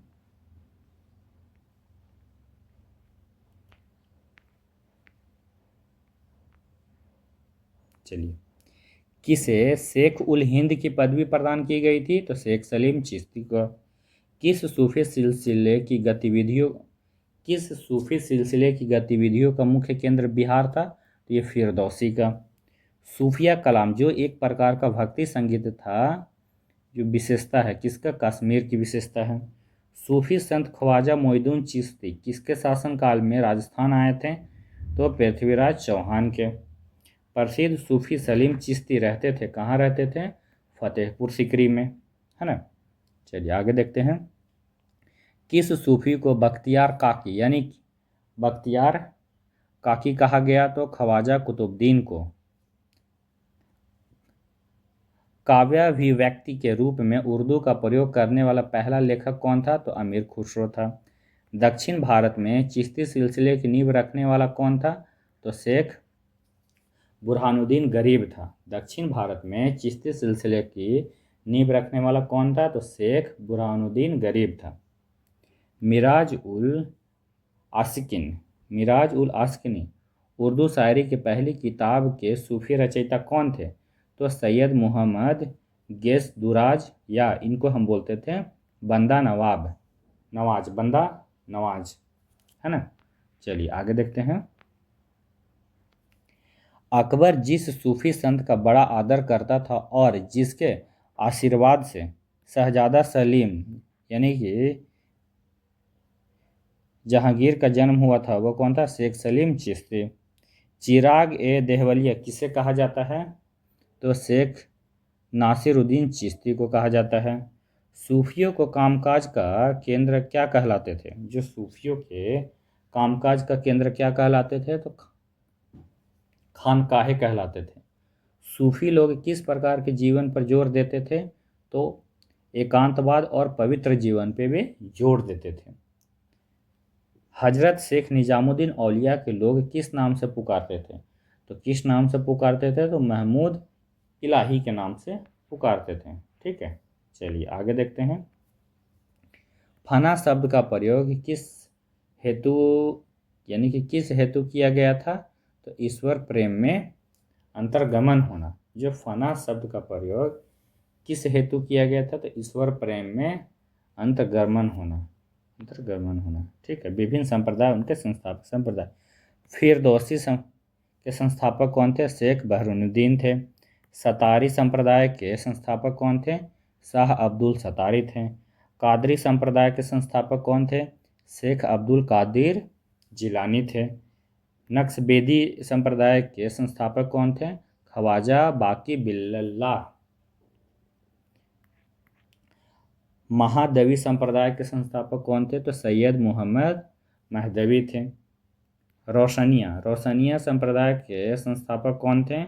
तो मियाँ बयाजिद अंसारी। कौन थे रोशनिया के? मियाँ बयाजिद अंसारी थे। ठीक है। कलंदरी के संस्थापक कौन थे? तो निजामुद्दीन कलंदर थे। और मदारी संप्रदाय के संस्थापक कौन थे? शाह मदार थे। किस प्रसिद्ध सूफी संत ने दिल्ली के 7 सुल्तानों का शासनकाल देखा था? कौन था जी? निजामुद्दीन औलिया थे। ठीक है, चलिए आगे देखते हैं। अब हम लोग आ गए मुगल काल में। ठीक है, मुगल काल 1526 से ईस्वी से लेकर 1857 ईस्वी तक। मुगल वंश के संस्थापक कौन थे जी? तो ये बाबर थे। ठीक है। 1526 ईस्वी में बाबर ने किस वंश के शासक को परास्त कर मुगल साम्राज्य की नींव डाली थी? तो ये लोधी वंश को हराकर बाबर ने मुगल वंश की स्थापना किया था। पानीपत का प्रथम युद्ध कब हुआ था? तो 21 अप्रैल 1526 को हुआ था। कब हुआ था? 21 अप्रैल 1526 को हुआ था। भारत में ग्रैंड ट्रैंक रोड किसने बनवाई थी? शेरशाह सूरी ने। गुजरात विजय की यादगार में अकबर ने किसका निर्माण कराया था? तो बुलंद दरवाजा का निर्माण करवाए थे। ठीक, चलिए आगे देखते हैं। आईने अकबरी एक महान ऐतिहासिक कृति किसके द्वारा लिखा गया था? अबुल फजल के द्वारा लिखा गया था। 6 अप्रैल 1556 को पानीपत की दूसरी लड़ाई किसके बीच में लड़ी गई थी? तो अकबर और हेमू के बीच में। दीन इलाही नामक नया धर्म किसके द्वारा शुरू किया गया था? अकबर के द्वारा शुरू किया गया था। प्रसिद्ध मुस्लिम शासिका चांद बीबी जिसने बरार को अकबर को सौंप दिया था, जिसने बरार को अकबर को सौंपा, किस राज्य से संबंधित था? तो अहमदनगर से। मुगल प्रशासन व्यवस्था में मनसबदारी प्रणाली को किसने प्रारंभ किया था? तो अकबर ने। अपने काल का महान संगीतज्ञ तानसेन किसके दरबार में थे? तो अकबर के दरबार में थे। मुगल काल की राजभाषा कौन सी थी? तो ये कौन सी थी? फारसी थी। सती प्रथा की भर्त्सना करने वाले मुगल सम्राट कौन थे? तो अकबर थे। चलिए आगे देखते हैं। किस युद्ध से भारत में मुगल साम्राज्य की नींव बढ़ी थी? तो पानीपत के प्रथम युद्ध के। मुगल चित्रकारी ने किसके शासनकाल में पराष्ट काष्ठ या फिर चर्म उत्कर्ष प्राप्त किया? जहांगीर के शासनकाल में। किसने अकबर की जीवन कथा लिखा था? तो अबुल फजल ने।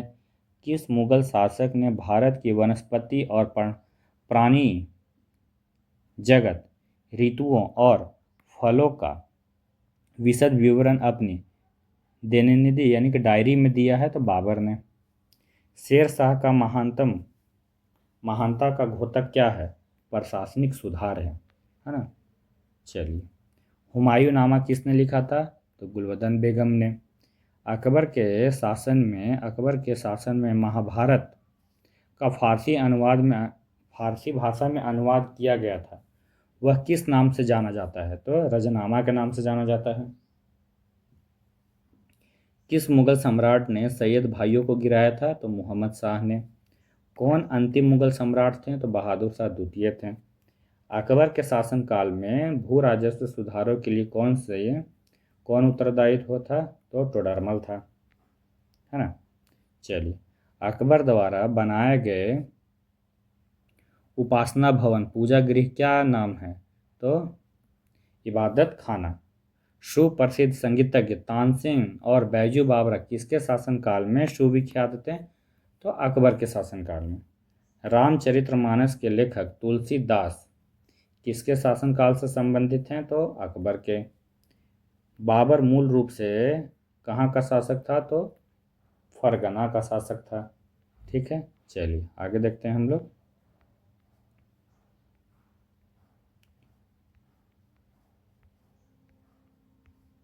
आगे देखते हैं। ठीक है, ये रहा।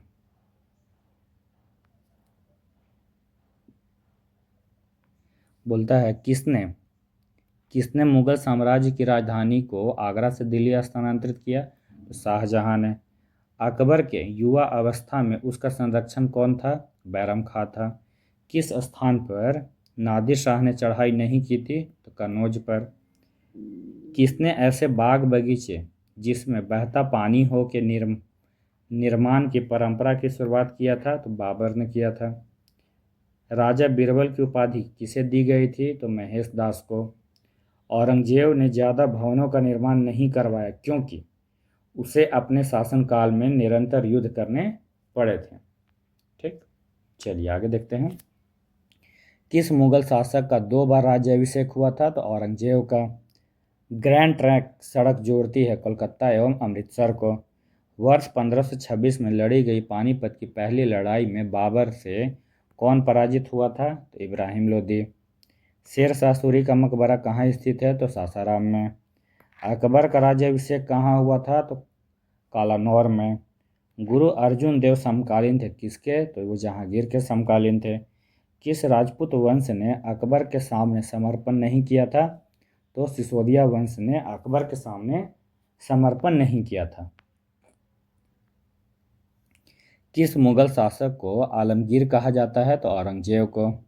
सम्राट अकबर द्वारा किसको जरी कलम की उपाधि से अलंकृत किया गया था? तो मोहम्मद हुसैन को। बाबर ने पहली बार पश्चिम से कहाँ होकर भारत में प्रवेश किया था? तो पंजाब में। हल्दी घाटी का युद्ध लड़ा गया था 1576 ईस्वी में। फैजी किसके दरबार में रहा? अकबर के दरबार में रहते थे। अकबर के। किसके समय में मौलिक मोहम्मद जैसी ने पद्मावत की रचना की थी? तो शेरशाह के शासनकाल में। किसने चौसा की लड़ाई 1539 में हुमायूं को पराजित किया? तो शेरशाह ने। हुमायूं का मकबरा कहाँ स्थित है? तो दिल्ली में। किस मुगल शासक ने 2 बार शासन किया? तो हुमायूं ने। भारत में बीबी का मकबरा स्थित है, कहाँ स्थित है? औरंगाबाद में। फतेहपुर सीकरी स्थित लाल पत्थर से निर्मित शेख सलीम चिश्ती के मकबरे को किसने संगमरमर का करवाया? किसने करवाया था जी? तो जहांगीर ने। किस मुगल शासक को पहले आगरा में दफनाया गया, बाद में उसकी एक अफगान विधवा शव को काबुल ले गया और वहीं पे बाग में दफनाया गया? तो बाबर को, है ना। चलिए आगे देखते हैं। किस युद्ध को जीतने के बाद शेर शाह ने दिल्ली में अफगान सत्ता की स्थापना किया था? तो बिलग्राम का युद्ध। शाहजहां ने किस शहर में मोती मस्जिद बनवाया था? तो आगरा में। किस मुगल बादशाह ने जजिया नमक कर पुनः लगाया? तो औरंगजेब ने। अकबर के शासनकाल में अम्लगुजार नामक अधिकारी का कार्य क्या था? अम्लगुजार किसको बोलते थे? वो भू राजस्व का मूल्यांकन एवं संग्रह करना। शिवाजी ने मुगलों को किस संधि के द्वारा किलों को हस्तांतरित किया था? तो पुरंदर की संधि। मुगल शासन में मुगल शासन में मुहतसिब क्या था? लोक आचरण अधिकारी। लोक आचरण अधिकारी। चलिए आगे देखते हैं हम लोग। ठीक है, बोलते हैं किस वर्ष बैसाखी के दिन 13 अप्रैल को गुरु गोविंद सिंह ने खालसा पद की नींव रखी थी? तो 1699 में। कब रखे थे? तो 1699 में। कौन से मुगल बादशाह पहले तो अंग्रेजों की कैदी में रहा और बाद में वो जीवन पर्यंत मराठों का पेंशन भोगी रहा? कौन था? ये शाह आलम द्वितीय था। दक्षिण में दक्षिण में किसके शासन में मुगल साम्राज्य तमिल राज्य क्षेत्र तक फैल गया था? तो ये औरंगजेब के शासनकाल में। मुगल काल मुगल काल में किस बंदरगाह को काबुल मक्का का द्वार कहा जाता है? तो सूरत को। किसको कहा जाता है जी? सूरत को, है ना। चलिए आगे चलते हैं। फिर बोलता है भारत के इतिहास के संदर्भ में अब्दुल हमीद लाहौरी कौन थे? तो शाहजहां के शासन का एक राजकीय इतिहासकार थे, है ना। चलिए आगे देखते हैं। किस मुगल बादशाह की मृत्यु दीन पनाह पुस्तकालय की सीढ़ियों से गिरने के कारण हुआ था? तो ये हुमायूं का हो गया था। वह किस मुगल बादशाह के दुर्भाग्य पर व्यंग्य करते हुए लेनपुन ने लिखा कि वह जीवन भर ठोकरें खाता रहा और ठोकर खाकर ही उसके जीवन का अंत हो गया? ये कौन था? हुमायूं। मुगल प्रशासन में मदद ए मांस इंगित करता है। किसको करता है? विद्वानों को दी जाने वाली राजस्व मुक्त यानी कि जो था ना राजस्व मुक्त अनुदत भूमि। दस्तान ए अमीर हमजा का चित्रांकन किसके द्वारा किया गया था? तो अब्दुस समद के द्वारा। किस मुगल ने पहले हजरत आला की उपाधि अपनाई और बाद में सुल्तान की? तो कौन है? शेरशाह सूरी ने। किस मुगल बादशाह को वजीर गाजी उद्दीन ने दिल्ली में दाखिल नहीं होने दिया था? तो शाह आलम द्वितीय को। मसनवी जो बाबर द्वारा मुस्लिम कानून के नियमों का संग्रह है वो क्या है? मुबायिन। औरंगजेब द्वारा चलाए जिहाद का अर्थ क्या है? तो दार उल इस्लाम है। औरंगजेब द्वारा चलाए जिहाद का अर्थ क्या है? दार उल इस्लाम। दिल्ली के लाल किले का निर्माण किसने करवाया? तो शाहजहां ने। किस इतिहासकार ने शाहजहां के शासनकाल को मुगल का स्वर्ण युग कहा? तो एल श्रीवास्तव ने। किसने कहा था कि शाहजहां के शासनकाल को स्वर्ण युग? तो एल श्रीवास्तव ने कहा था। पटना पटना को प्रांतीय राजधानी बनाया था, कौन बनाया था? तो शेरशाह ने। ठीक है, चलिए आगे चलते हैं। मयूर सिंहासन तख्त ए ताउस पर बैठने वाला अंतिम मुगल बादशाह कौन था जी? तो रंगीला, जिसे हम क्या बोलते हैं? मोहम्मद शाह रंगीला। किसमें हिंद तथा ईरानी वास्तुकला का सर्वप्रथम सम्मेलन देखने को मिलता है? तो शेरशाह के मकबरे में। शेरशाह के बचपन का नाम क्या था? तो फरीद खां था। शेरशाह को उसके पिता हसन खां ने एक जागीर के प्रबंधक के रूप में नियुक्त किया गया था। वह जागीर था कौन? वह जागीर थी कहाँ? सासाराम। पानीपत के युद्ध में बाबर की जीत का मुख्य कारण क्या था? उनकी सैन्य कुशलता। जाप्ती प्रणाली किसकी उपज थी? तो शेरशाह की उपज थी। किसकी उपज थी? तो शेरशाह की। जवाबित का संबंध किससे था? तो राज्य कानून से था। किससे था जी? राज्य कानून से था। ईरान के शाह और मुगल शासकों के बीच झगड़े की जड़ क्या थी? तो वो कंधार था। मुमताज महल का असली नाम क्या था? अर्जुबंद बानो बेगम। क्या था? अर्जुबंद बानो बेगम। किस मुगल बादशाह को जिंदा पीर कहा जाता था? तो औरंगजेब को जिंदा पीर कहा जाता है। अकबर द्वारा बनाई गई कौन सी इमारत का नक्शा बौद्ध विहार की तरह है? तो अकबर द्वारा बनाई गई कौन सी इमारत का नक्शा बौद्ध विहार की तरह है? तो पंचमहल का, है ना, पंचमहल का। चलिए आगे चलते हैं हम लोग। अंतिम अंतिम मुगल बादशाह बहादुर शाह जफर था। अंतिम मुगल बादशाह बहादुर शाह जफर था। उसके पिता का नाम क्या था? तो अकबर शाह द्वितीय था। अकबर ने सर्वप्रथम वैवाहिक संबंध राजपूतों के जिस गृह से स्थापित किए वह था, क्या था? कछवाहों से। किससे? कछवाहों से। औरंगजेब ने दक्षिण में जिन दो राज्यों को विजित किया था वे थे गोलकुंडा और बीजापुर था। किस मुगल बादशाह ने अपनी आत्मकथा फारसी में लिखा था? तो जहांगीर ने। यानी कि मुगलों ने नवरोज का त्यौहार लिया। किससे लिया था? तो पारसियों से लिया था। कौन सा मकबरा द्वितीय ताजमहल कहलाता है? कौन सा? रबिया उदौरानी का मकबरा, जिसे हम बीबी का मकबरा भी कहते हैं। ठीक है। किस बादशाह के अंतर्गत मुगल सेना में सर्वाधिक हिंदू सेनापति थे? ये औरंगजेब के समय। किस इतिहासकार ने अकबर द्वारा प्रतिपादित दीन इलाही को एक धर्म कहा? अबुल फजल ने कहा। अनवार ए सुहैली ग्रंथ किसका अनुवाद है? तो पंचतंत्र का है। धर्मत का युद्ध कब लड़ा गया था? यानी कि 1658 में लड़ा गया था। किन के बीच लड़ा गया था? तो औरंगजेब और दारा शिकोह के बीच। जहांगीर के दरबार में पक्षियों का सबसे बड़ा चित्रकार था, कौन था? मंसूर था। कौन था जी? मंसूर। किसने मुगल काल में ऐतिहासिक विवरण लिखा? तो गुलबदन बेगम ने। प्रसिद्ध संगीत तानसेन का मकबरा कहाँ स्थित है? तो ग्वालियर में स्थित है। गुलबदन बेगम की पुत्री थी, कौन है? बाबर।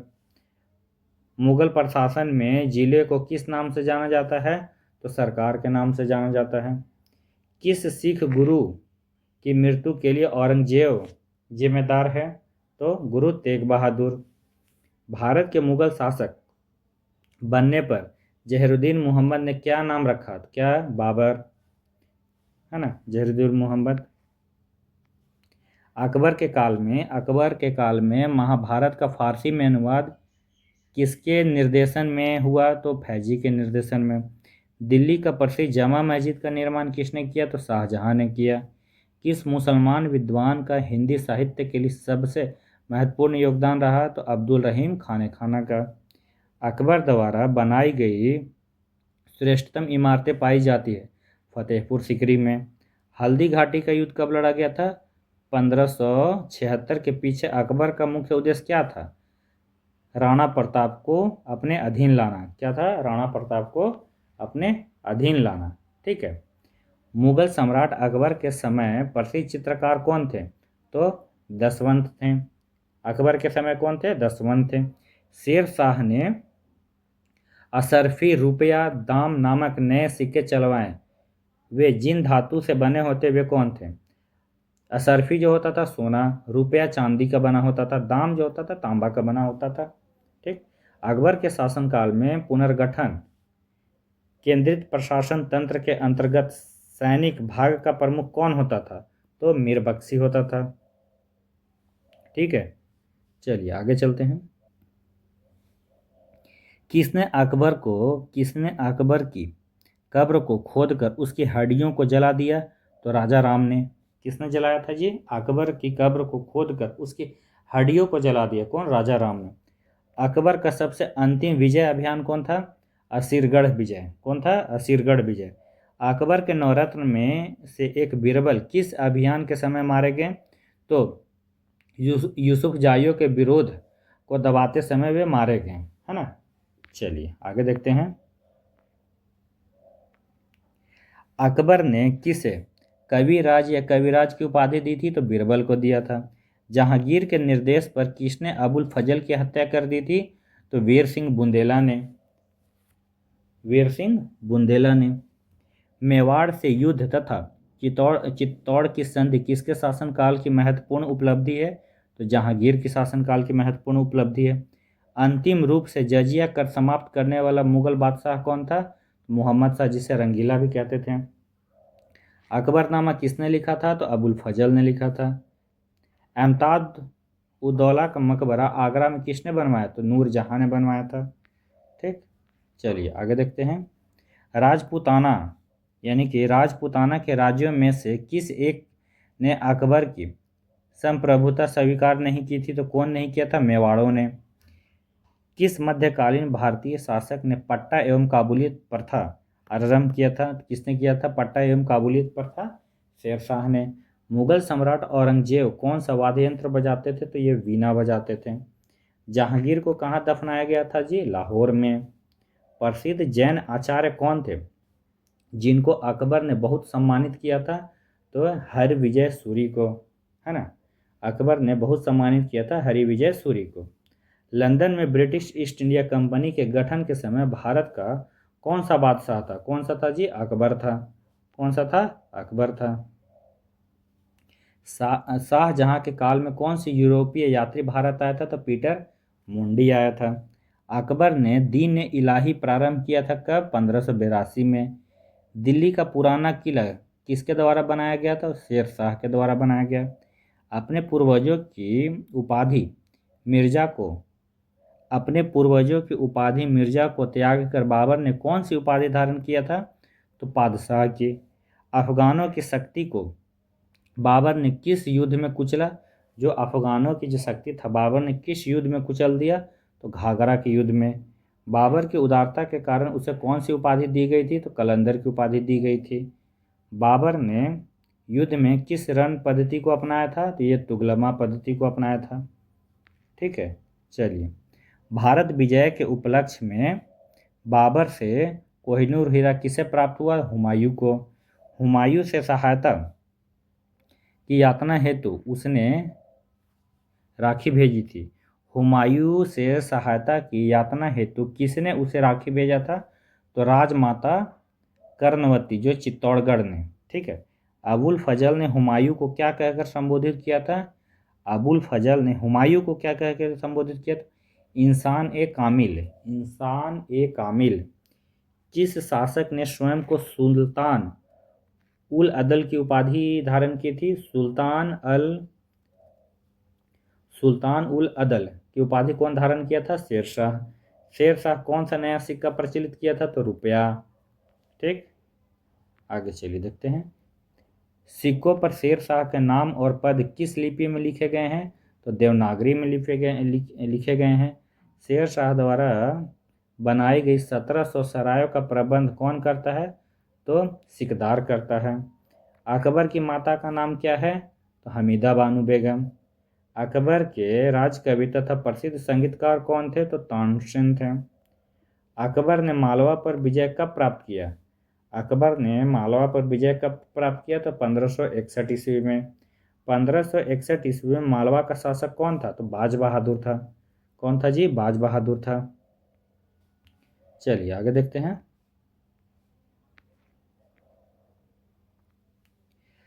शाहजहां का रत्न जड़ित सिंहासन किस नाम से जाना जाता था? तो तख्ते ताउस। तख्ते ताउस में कौन सा हीरा जुड़ा हुआ था? तो कोहिनूर हीरा जुड़ा हुआ था। यानी कि सिक्कों पर कलमों का लिखा जाना किसने बंद करवाया? तो औरंगजेब ने बंद करवाया। मुसलमानों पर लगने वाले किस कर को बाबर ने समाप्त कर दिया? तो तमगा। तमगा कर जो था मुसलमानों पर लगने वाला कर था, इसको बाबर ने समाप्त कर दिया। ठीक है। मुंबईयान नामक पद शैली का विकास किसने किया था? तो बाबर ने किया था। हुमायूं जीवन भर लड़खड़ाता रहा और लड़खड़ाते हुए जान दे दी, किसने कहा? तो लेनपुन ने कहा था। ठीक। नुसरत शाह को पराजित करने के पश्चात शेर खां कौन सी उपाधि धारण किया? तो हजरत आला की उपाधि धारण किया था। शेर शाह के मकबरे को ताजमहल से भी सुंदर किसने कहा? तो कनिंघम ने कहा था। बुद्धिमत्ता और अनुभव में वह दूसरा हैदर था, शेर शाह के बारे में किसने कहा? तो अब्बास खां ने कहा कि वह दूसरा हैदर था। कौन? अब्बास खां ने किसको कहा? शेर शाह को। गुजरात विजय की स्मृति में अकबर ने किस इमारत का निर्माण करवाया था? तो बुलंद दरवाजा, जो कि फतेहपुर सीकरी का है। दक्षिण का प्रवेश द्वार किसे कहा जाता है? खानदेश को। दक्षिण का प्रवेश द्वार किसे कहा जाता है जी? खानदेश को। औरंगजेब ने सती प्रथा पर कब प्रतिबंध लगाया था? तो 1663 ईस्वी में। अकबर के शासनकाल में प्रधानमंत्री को किस नाम से जाना जाता था? तो वकील के नाम से जाना जाता था। सैन्य विभाग का मुखिया कौन होता था? तो मीर बख्शी होता था। 40 स्तंभों वाला एक विशाल किला कहाँ स्थित है? तो इलाहाबाद में स्थित है। कहाँ स्थित है जी? इलाहाबाद में। चलिए आगे हम लोग देखेंगे मराठा विजय। ठीक है। चलिए, गुरिल्ला युद्ध का पथ प्रदर्शन कौन था? कौन था? शिवाजी। ठीक है। शिवाजी के प्रशासन में पेशवा कहा जाता था प्रधानमंत्री को। चौथ क्या था? पड़ोसी राज्य पर शिवाजी द्वारा लगाया गया भूमि कर था। चौथ क्या था? एक भूमि कर था, जो कि पड़ोसी राज्यों पर शिवाजी द्वारा लगाया जाता एक कर था। मराठा राज्य का दूसरा संस्थापक किसे कहा जाता है? बालाजी विश्वनाथ को कहा जाता है। यूरोपीय शक्तियों में किसने शिवाजी को तोपें प्रदान की थी? तो अंग्रेजों ने। ठीक है। चलिए आगे देखते हैं।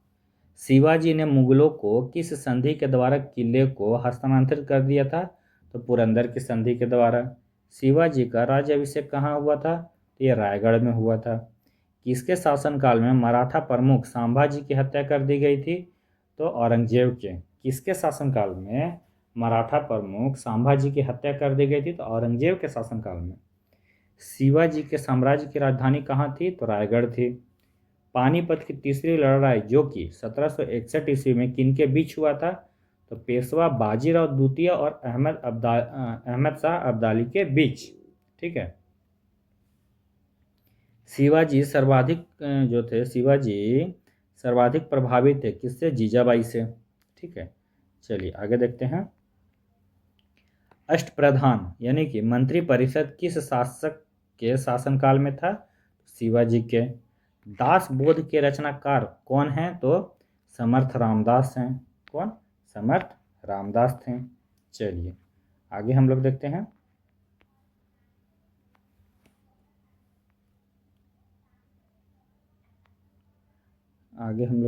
चलिए, लॉर्ड वेलेस्ली की सहायक संधि को स्वीकार करने वाला पहला मराठा सरदार कौन था?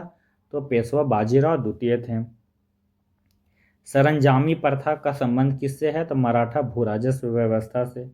वह कौन सेना नायक था जिसे बीजापुर के सुल्तान ने 1659 ईस्वी में शिवाजी को जिंदा या फिर मुर्दा पकड़कर लाने के लिए भेजा गया था? तो ये फजल खां थे।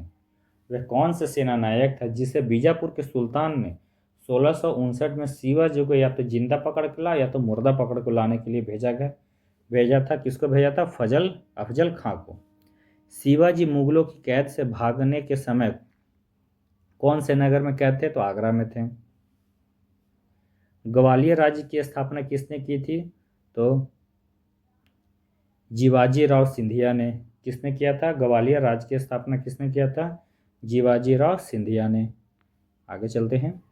एक इतिहासकार ने पानीपत की तीसरी लड़ाई को स्वयं देखा, वह कौन था? काशीराज पंडित थे। कौन थे? काशीराज पंडित थे। शिवाजी का जन्म कहाँ हुआ था? तो सिवनेर के दुर्ग में। शिवाजी औरंगजेब के आगरा दरबार में कब उपस्थित हुए थे? तो 1666 में। संभाजी के बाद मराठा शक्ति को किसने सरल और कारगर बनाया? तो बालाजी विश्वनाथ ने। शिवाजी के अष्टप्रधान का जो सदस्य विदेशी मामले को देख रेख करता था वह कौन था? उसे क्या बोलते थे? सुमंत बोलते थे, सुमंत बोलते थे। चलिए, शिवाजी के समय अष्टप्रधान कहा जाता था। 8 मंत्रियों की एक परिषद को अष्टप्रधान कहा जाता था। शिवाजी ने कब छत्रपति की उपाधि धारण कर अपना राज्याभिषेक करवाया? तो वह जून 1674 में। शिवाजी का अंतिम सैन्य अभ्यास था कौन सा? कर्नाटक अभियान। कौन सा था जी? कर्नाटक अभियान। शिवाजी को पहाड़ी चूहा या फिर साहसी डाकू की संज्ञा किसने दिया था? ये औरंगजेब ने। औरंगजेब की मृत्यु के समय मराठा नेतृत्व किसके हाथों में था? तो ये ताराबाई के हाथों में था जब औरंगजेब की मृत्यु हुई थी। 1775 से 82 के प्रथम आंग्ल मराठा युद्ध का परिणाम क्या था? किसी भी पक्ष की जीत नहीं हुई। तृतीय आंग्ल मराठा युद्ध जो कि 1817 से 1818 के दौरान हुई सबसे अंतिम संधि थी, जो कि कानपुर की संधि थी। किसके शासनकाल में प्रथम आंग्ल मराठा युद्ध 1775 से 82 हुआ था? तो ये जो प्रथम जो हुआ था ना आंग्ल मराठा युद्ध, ये माधव राव नारायण के शासनकाल में हुआ था। द्वितीय आंग्ल मराठा युद्ध 1803 से लेकर 1806 एवं तृतीय आंग्ल मराठा युद्ध 1817 से लेकर 1818 के समय मराठी पेशवा था कौन था जी? बाजीराव द्वितीय। मराठा साम्राज्य का अंतिम पेशवा कौन था? बाजीराव द्वितीय। किसे अंतिम महान पेशवा कहा जाता है? तो माधवराव को। किसको कहा जाता है? माधवराव को। ठीक है, चलिए आगे देखते हैं। शिवाजी के बाद किसने गुरिल्ला युद्ध का संचालन किया? तो बाजीराव प्रथम। किस मराठा पेशवा को मैकियावेली कहा जाता है? तो नाना फडणवीस को कहा जाता है। किस मराठा पेशवा को मैकियावेली कहा जाता है? तो नाना फडणवीस को। किसने पानीपत के तृतीय युद्ध में संगठित मराठा सेना का नेतृत्व किया था? तो सदाशिवराव सिंधिया ने किया था। किसने पुर्तगालियों से सॉल्सेट एवं बेसिन के द्वीपों को छीना था? तो ये बाजीराव प्रथम ने छीना था। मराठा साम्राज्य का सबसे बहादुर महिला कौन थी? तो ताराबाई थी। शिवाजी ने मजबूत नौसेना का गठन किया था। शिवाजी का सर्वप्रथम नौसेना बेड़ा कहाँ स्थापित किया गया था? तो कोलाबा में। कहाँ स्थापित किया गया था जी? कोलाबा में। ठीक है, चलिए आगे देखते हैं।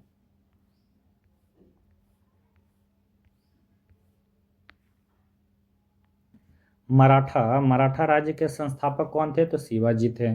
शिवाजी के पिता का नाम क्या था? शाहजी भोसले। शिवाजी की माता का नाम क्या था? जीजाबाई। शिवाजी के गुरु कौन थे? सामर्थ रामदास थे। भीमसेन की किस पुस्तक से मुगल मराठा संबंध की जानकारी मिलती है? तो नुस्खा ए दिलकुश किसने लिखा था? भीमसेन ने। अफजल खां की शक्ति को कुचलकर शिवाजी ने किस दक्षिण राज्य पर अधिकार कर लिया? तो पन्हाना पर। पन्हाला जो था ना उस पर शिवाजी ने अधिकार कर लिया था। शिवाजी के निर्देशों पर किसने विस्तृत भू सर्वेक्षण किया था? तो अनाजी दाते ने। ठीक है, चौथ वसूल करने वाले अधिकारी को क्या कहते थे? उसे हम क्या कहते थे जी? कामविसदार बोलते थे। विधवा पुनर्विवाह पर लगाया गया कौन सा कर था? विधवा पुनर्विवाह पर लगाया गया कौन सा कर था? तो पतदाम कर जो था विधवा पुनर्विवाह पर लगाया जाता था। घुड़सवार सेना एक नियमित संगठन कौन था? तो पागा था। घुड़सवार सेना का एक नियमित संगठन कौन था? तो पागा था। मालवी कौन थे?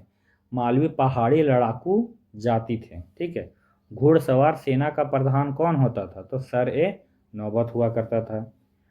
मराठा काल में भूमि का लेखा जोखा कौन रखता था? तो कुलकर्णी या फिर लेखपाल बोलते थे। मराठा प्रशासन में सैनिकों की भर्ती, सेना का प्रबंध और अनुशासन कौन बनाए रखता था? तो सर ए नौबत। कौन? सर ए नौबत। ठीक है, फौजदारी और दीवानी के मुकदमे में किस आधार पर न्याय किया जाता था?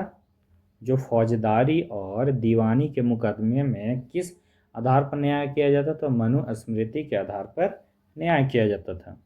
चलिए आगे देखते हैं। विविध मध्यकालीन भारत का पृथ्वीराज विजय के लेखक कौन थे? तो जैनक थे। नागर, द्रविड़ और बेसर क्या है? भारतीय मंदिर वास्तु की 3 प्रमुख शैलियां हैं।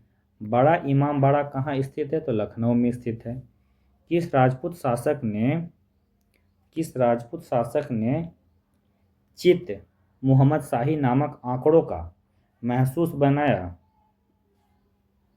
किस राजपूत शासक ने चित्त मुहम्मद शाही नामक आंकड़ों का समूह बनाया जिसे लोग खगोल संबंधित अवलोकन कर सके? तो सवाई जय सिंह ने। हवा महल कहाँ अवस्थित है? तो ये जयपुर में है। ठीक, चलिए। प्रसिद्ध चेतक घोड़ा किससे संबंधित है? तो राणा प्रताप से। कौन सा कथन 8वीं सदी के अंत में शंकराचार्य के बारे में सही नहीं है? तो उन्होंने प्रयाग को तीर्थराज नाम दिया, ये गलत बात है। किसने दिल्ली में खगोल वेधशाला, जिसे जंतर मंतर कहते हैं, बनाया था? तो जंतर मंतर किसने? जयसिंह द्वितीय ने। गोविंद महल जो हिंदू वास्तुकला का अप्रतिम उदाहरण है, स्थित है कहाँ? दतिया में।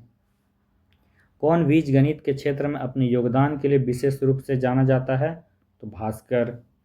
कौन सबसे प्राचीनतम वाद्य यंत्र है? तो वीणा है। सबसे प्राचीनतम कौन है? वीणा है।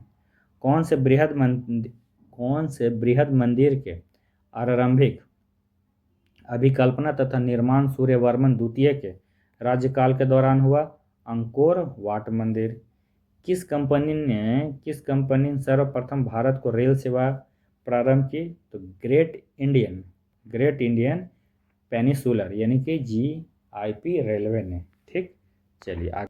अलाउद्दीन खिलजी, अलाई दरवाजा और दिल्ली, अलाई दरवाजा कहाँ? दिल्ली में। अकबर, बुलंद दरवाजा कहाँ है? फतेहपुर सीकरी में। शाहजहां, मोती मस्जिद कहाँ है? आगरा में। मोती मस्जिद दिल्ली का निर्माण किसने करवाया था? तो औरंगजेब ने करवाया था। ठीक है, चलिए आगे देखते हैं। वर्ष 1798 में लॉर्ड वेलेस्ली द्वारा प्रस्तावित सहायक संधि को स्वीकार करने वाला सबसे पहला भारतीय शासक कौन था? तो हैदराबाद का निजाम थे। ठीक है, भारत का प्रथम गवर्नर जनरल एवं वायसराय था कौन था जी? लॉर्ड कैनिंग था। तीसरे आंग्ल मैसूर युद्ध रोकने के लिए टीपू सुल्तान ने अंग्रेजों के साथ कौन सी संधि की थी जी? तो श्रीरंगपट्टनम की संधि की थी।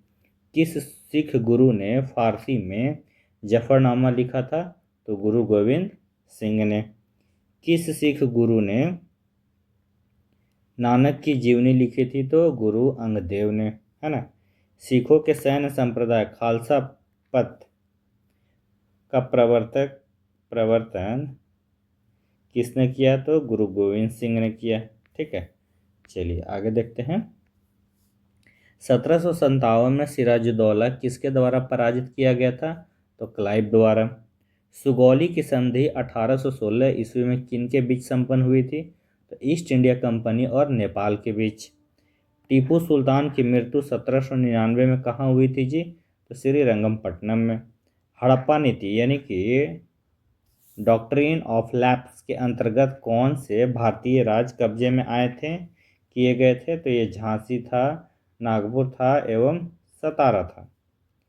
किस राज्य के शासक नवाब वजीर कहलाएं? तो अवध के नवाब। किसने ग्रामीण जाटों को एक सैनिक शक्ति के रूप में संगठित किया था? तो चुरामन ने। ठीक है, चलिए आगे देखते हैं। किसे जाटों का अफलातून एवं जाटों का आदरणीय एवं विद्वान व्यक्ति कहा जाता है? तो सूरजमल को। भारत पर आक्रमण करने वाले किस ईरानी शासक को ईरान का नेपोलियन कहा जाता है? तो नादिर शाह को। भारत के किस गवर्नर जनरल के समय में सिंध का विलय 1843 ईस्वी अंग्रेजी राज्य में किया गया था? तो लॉर्ड एलिनबरो के द्वारा। सिंध विजय का श्रेय किसे दिया जाता है? तो सर चार्ल्स नेपियर को। ठगी प्रथा का उन्मूलन से संबंधित गवर्नर थे तो बेटिंग थे। ठीक है। वोडेयार कहाँ के शासक थे तो मैसूर रियासत के। टीपू सुल्तान की राजधानी थी कहाँ तो श्रीरंगम पट्टनम था। ठीक है। चलिए आगे देखते हैं। क्लाइव को बंगाल का गवर्नर बनाया गया था 1758 ईस्वी में। भारत का प्रथम गवर्नर जनरल था विलियम बेटिंग था। द्वैध शासन नीति को किसने समाप्त किया था तो वारेन हेस्टिंग्स ने। अंग्रेजों का सर्वाधिक विरोध किसने किया था तो मराठों ने। प्लासी का युद्ध 1757 यानी ईस्वी अत्यधिक ऐतिहासिक महत्व था क्योंकि इसने बंगाल में ब्रिटिश वर्चस्व के लिए मार्ग प्रशस्त किया और उसके बाद संपूर्ण भारत पर ब्रिटिश नियंत्रण के लिए रास्ता खुल गया था। ठीक। चलिए आगे देखते हैं हम लोग।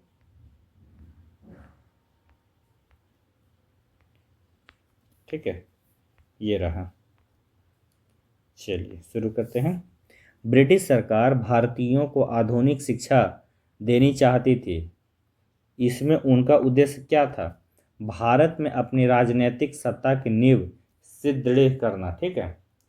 प्रशासनिक अव्यवस्था कुशासन के आधार पर डलहौजी ने किस राज्य को ब्रिटिश साम्राज्य में मिलाया था तो अवध को मिलाया था। आदि ग्रंथ किसने संकलित किया था तो गुरु अर्जुन देव ने। भारत में आधुनिक शिक्षा प्रणाली की नींव जो किससे पड़ी तो 1835 में लॉर्ड मैकाले से। पंजाब में सिख राज्य के संस्थापक कौन थे जी तो रंजीत सिंह थे। कौन थे? रंजीत सिंह थे। ठीक है। किसने फ्रांसीसी विशेषज्ञों की मदद से डिंडीगुल में एक आधुनिक शस्त्रागार स्थापित किया था तो हैदर अली ने। किस मुगल बादशाह ने 1733 ईस्वी में बिहार की सूबेदारी बंगाल के नवाब शुजाउद्दीन को प्रदान की तो मोहम्मद यानी कि रंगीला। अंग्रेजों का पेंशन बनने वाला प्रथम मुगल बादशाह था कौन? शाह आलम द्वितीय था। गोद प्रथा पर प्रतिबंध लगाने वाला गवर्नर जनरल कौन था तो लॉर्ड डलहौजी था। पंजाब के राजा रंजीत सिंह की राजधानी कहाँ थी तो लाहौर में थी। हैदर अली की मृत्यु जो कि 1782 ईस्वी में किस युद्ध के दौरान हुआ था तो द्वितीय एंग्लो मैसूर युद्ध के दौरान हुआ था। ठीक है। चलिए आगे देखते हैं हम लोग। ब्रिटिश सरकार का वह गवर्नर जनरल कौन था जिसने भारत में डाक टिकट शुरू किया था? कौन था जी तो लॉर्ड डलहौजी था। सती प्रथा का अंत करने तथा ठगी को समाप्त करने का श्रेय किसे दिया जाता है तो लॉर्ड विलियम बेटिंग को। अवध के स्वायत्त राज्य के संस्थापक कौन थे तो कौन थे जी? सादत खां बुरहान उन मुल्क। किसने मीर कासिम तथा शुजा-उद-दौला के साथ मिलकर अंग्रेजी ईस्ट इंडिया पर युद्ध घोषित किया और वे बाद में बक्सर के युद्ध में अंग्रेजों से पराजित हुए तो कौन थे? शाह आलम द्वितीय। ठीक है। ईस्ट इंडिया कंपनी और बंगाल के नवाब के बीच जब प्लासी का युद्ध हुआ उस समय मुगल सम्राट कौन थे तो अजीजुद्दीन आलमगीर द्वितीय था। ईस्ट इंडिया कंपनी के नेतृत्व में रॉबर्ट क्लाइव का उत्तराधिकारी कौन था? हेस्टिंग्स था। नवाब सिराजुद्दौला एवं ईस्ट इंडिया कंपनी के बीच संघर्ष का प्रमुख कारण था क्या? अंग्रेजों ने व्यापार छूटों का दुरुपयोग किया। सुरक्षा प्रकोष्ठ नीति यानी कि रिंग फेंस पॉलिसी का संबंध किससे है? वारेन हेस्टिंग्स से। इलाहाबाद की संधि जो हुआ 1765 ईस्वी के बाद रॉबर्ट क्लाइव ने मुर्शिदाबाद का उद्यपति किसे बनाया था तो मोहम्मद रजा खान को। किसे बनाया था? उप दीवान किसे बनाया था, है ना? रॉबर्ट क्लाइव ने मुर्शिदाबाद का उप दीवान किसे बनाया था तो मोहम्मद रजा खान को। ठीक। किस भारतीय को रॉबर्ट क्लाइव ने बिहार का नायब दीवान नियुक्त किया था तो राजा सिताब राय को। रंजीत सिंह ने सुप्रसिद्ध कोहिनूर हीरा प्राप्त किया था। किससे प्राप्त किया था तो शाह शुजा से। ब्रिटिश जनरल जिसने हैदर अली को पोर्टो नोमा के युद्ध में हराया था कौन? सर आयर कोट। महाराजा रंजीत सिंह के उत्तराधिकारी कौन थे? तो खड़क सिंह थे। किस सिख गुरु ने विद्रोही राजकुमार खुसरो की सहायता धन एवं आशीर्वाद से की थी? तो गुरु अर्जुन देव ने। चलिए आगे देखते हैं हम लोग।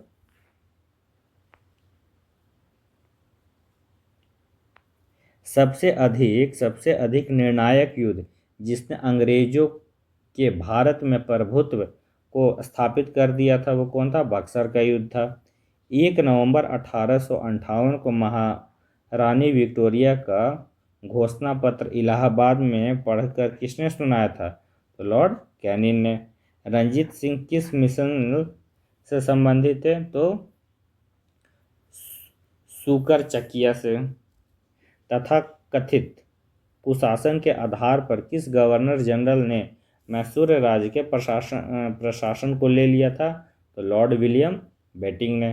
किसने अपनी राजधानी मुर्शिदाबाद से मुंगेर स्थानांतरित किया था? तो ये मीर कासिम ने किया था। ठीक है, चलिए आगे देखते हैं। किसकी समाधि के कारण नंदेड़ गुरुद्वारा सिखों द्वारा पवित्र माना जाता है? तो गुरु गोविंद सिंह। बक्सर के युद्ध 1764 के समय दिल्ली का शासक कौन था? तो शाह आलम द्वितीय था। टीपू सुल्तान अंग्रेजों के साथ युद्ध में कब मारे गए थे? तो 1799 में। सिखों के अंतिम गुरु कौन थे? गुरु गोविंद सिंह थे। कौन सा युद्ध था जिसने भारत में ब्रिटिश प्रभुत्व का प्रारंभ किया? तो पलासी का युद्ध था। डिंडीगुल नाम है यानी कि डिंडीगुल नाम है क्या? तमिलनाडु में एक नगर का। चलिए आगे देखते हैं। बंगाल के किस गवर्नर के समय में सरकारी खजाना मुर्शिदाबाद से कलकत्ता स्थानांतरित किया गया था? तो वारेन हेस्टिंग्स के काल में। थोड़ा समय बड़ा कर लेता हूँ, ठीक है। चलिए, भारत में प्रथम रेलवे लाइन किस ब्रिटिश गवर्नर जनरल के समय बिछाई गई थी? तो लॉर्ड डलहौजी के शासनकाल के समय बिछाया गया था। किसके समय में कलकत्ता में प्रथम न्यायालय की स्थापना की गई थी? तो वारेन हेस्टिंग्स के समय। बंगाल के किस गवर्नर जनरल के काल में पिट्स इंडिया एक्ट 1784 पारित किया गया था? तो वारेन हेस्टिंग्स के समय। भारतीय शासकों में से कौन था जिसने विदेशों में आधुनिक पद्धति से दूतावास स्थापित किया था? ये टीपू सुल्तान था। ठीक, चलिए आगे देखते हैं। भारत में प्रथम रेल लाइन किसने बिछवाई थी? तो जॉर्ज क्लार्क ने। भारत से ब्रिटेन की ओर संपत्ति के आह्वान यानी कि ड्रेन ऑफ वेल्थ का सिद्धांत किसने प्रतिपादित किया था? तो दादा भाई नौरोजी ने। भारत में ब्रिटिश भू राजस्व प्रणाली का किसने अधिक लाभ प्राप्त किया? तो जमींदारों ने। भारत में सबसे पहला सूती वस्त्र मिल किस शहर में स्थापित किया गया था? तो बंबई में। अंग्रेजों द्वारा बनाई गई भू राजस्व व्यवस्था कौन सी कृषकों के हितों को अधिक सुरक्षा प्रदान करती थी? तो मद्रास प्रांत की रैयतवाड़ी भू व्यवस्था है ना, ये सबसे ज़्यादा जो था कृषकों के हितों को अधिक सुरक्षा प्रदान करती थी।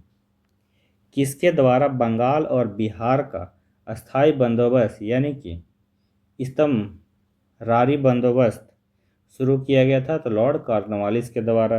रैयतवाड़ी व्यवस्था कब लागू किया गया था? तो 1820 में।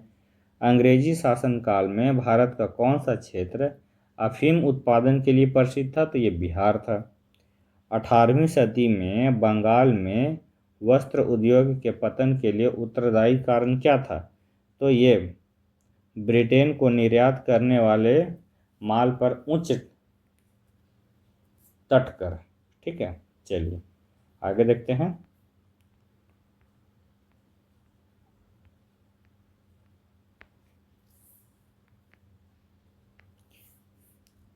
नील कृषकों की दुर्दशा पर लिखी गई पुस्तक नील दर्पण के लेखक कौन थे? तो दीनबंधु मित्र थे। अंग्रेजों द्वारा सर्वप्रथम कहवा बागान लगाए गए थे वायनाड जनपद में। कहाँ लगाए गए थे? तो वायनाड जनपद में।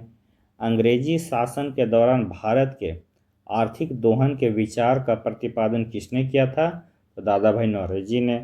भारत में अंग्रेजों के समय में प्रथम जनगणना किसके कार्यकाल में हुई थी? तो लॉर्ड मेयो के कार्यकाल में। सर टॉमस मुनरो किस भू राजस्व बंदोबस्त से संबंधित हैं? तो रैयत बाड़ी बंदोबस्त से। ठीक है, चलिए। भारत में प्रथम रेल लाइन का निर्माण 1853 में किन नगरों के बीच हुआ? तो बम्बई और थाने के बीच में। भारत में उपनिवेशी काल में हिटली आयोग 1929 का उद्देश्य था, क्या था जी? तो श्रमिकों की मौजूदा परिस्थिति पर प्रतिवेदन पर सिफारिश प्रस्तुत करना था। स्वतंत्रता पूर्व अवधि में ब्रिटिश सरकार द्वारा भारत को आधुनिक शिक्षा के प्रसार का मुख्य उद्देश्य क्या था? छोटे प्रशासनिक पदों पर नियुक्ति हेतु शिक्षित भारतीयों की आवश्यकता है ना। चलिए आगे देखते हैं। भारत में भारतीयों द्वारा 1881 में स्थापित हुआ तथा उनके प्रबंधन में चलने वाला सीमित देयता प्रथम बैंक था, कौन सा? अवध कॉमर्शियल बैंक था। अंग्रेजों द्वारा रैयत बाड़ी बंदोबस्त लागू किया गया था मद्रास प्रेसिडेंसी एवं बम्बई प्रेसिडेंसी में। भारत में उपनिवेशी शासन के संदर्भ में 1853 में पारित इल्बर्ट बिल का उद्देश्य क्या था? इल्बर्ट बिल का उद्देश्य क्या था? जहां तक अदालतों की दांडिक अधिकारिता का संबंध था, भारत तथा यूरोपीय लोगों को बराबरी पर रोकना। ब्रिटिश शासन के दौरान भारत में उद्योगों का कोई स्वतंत्र विकास नहीं हुआ, इसका कारण क्या था? भारी उद्योगों का अभाव। ठीक है, चलिए। ब्रिटिश ईस्ट इंडिया कंपनी का व्यापारिक अधिकार अंतिम रूप से किस एक्ट के तहत समाप्त कर दिया गया? तो 1833 का चार्टर्ड एक्ट के तहत वो समाप्त कर दिया गया। अस्थायी बंदोबस्त 1793 के अंतर्गत जमींदारों से अपेक्षा की गई थी कि वे खेतिहरों को पट्टा जारी करेंगे। अनेक जमींदारों ने पट्टा जारी नहीं किया, इसका कारण क्या था? जमींदारों के ऊपर कोई सरकारी नियंत्रण नहीं था। जमींदारों के ऊपर कोई सरकारी नियंत्रण नहीं था। भारतीय शिक्षा का मैग्ना कार्टा किसे कहा जाता है? तो वुड के घोषणा पत्र को 1854 को।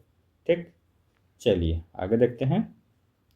किसने 1911 में प्राथमिक शिक्षा को निःशुल्क एवं अनिवार्य बनाने वाला विधेयक इंपीरियल लेजिस्लेटिव काउंसिल में प्रस्तुत किया गया, जिसे प्राथमिक शिक्षा का मैग्ना कार्टा कहा गया? कब? 1911 में। किसने कहा? तो गोपाल कृष्ण गोखले ने।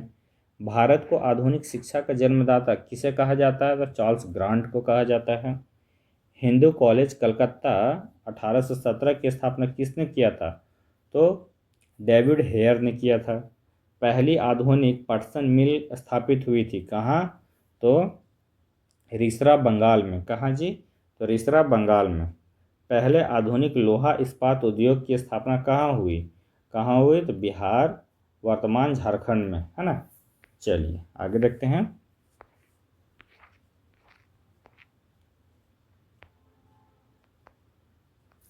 भारत में विकेंद्रीकरण का शुभारंभ किसके समय में हुआ था? तो लॉर्ड मेयो के समय में। रेल विभाग के लिए पृथक रूप से रेलवे बजट कब प्रारंभ हुआ था? 1925 से। ब्रिटिश नागरिकों को सर्वप्रथम किस वर्ष भारत में भूमि खरीदने एवं बसने की अनुमति मिली थी? तो 1833 में। दादा भाई नौरोजी ने अंग्रेजों द्वारा किए गए किस कार्य को अनिष्ट की संज्ञा दी है? तो धन के निकास। किसने भारत के अंग्रेजी उपनिवेश नियंत्रण की आलोचना की और अन ब्रिटिश पदावली का उपयोग किया था? तो दादा भाई नौरोजी। ठीक है, चलिए आगे देखते हैं। नानक किसकी पूजा पर जोर देते थे? तो ये सतनाम की पूजा पे वे जोर देते थे। आगे देखते हैं। गुरु नानक का विवाह किसके साथ हुआ था? तो सुलखनी के साथ। किनके साथ हुआ था गुरु नानक का विवाह? सुलखनी के साथ हुआ था। ठीक है। किस सूफी संत ने अमृतसर में हरमंदिर साहब की नींव डाली थी? तो मियाँ मीर ने। महाराजा दिलीप सिंह को 50,000 रुपये का वार्षिक पेंशन देकर कहाँ भेज दिया गया था? तो ये इंग्लैंड इनको भेज दिया गया था। किनको? महाराजा दिलीप सिंह को। चलिए आगे देखते हैं। आदि ग्रंथ अथवा गुरु ग्रंथ साहिब का संकलन निम्नलिखित में से किसने किया था? गुरु ग्रंथ का तो किसने किया था? गुरु अर्जुन देव ने। ठीक है, चलिए आगे देखते हैं। खालसा के संस्थापक गुरु कौन थे? कौन थे जी? गोविंद सिंह थे। ठीक है, ये रहा।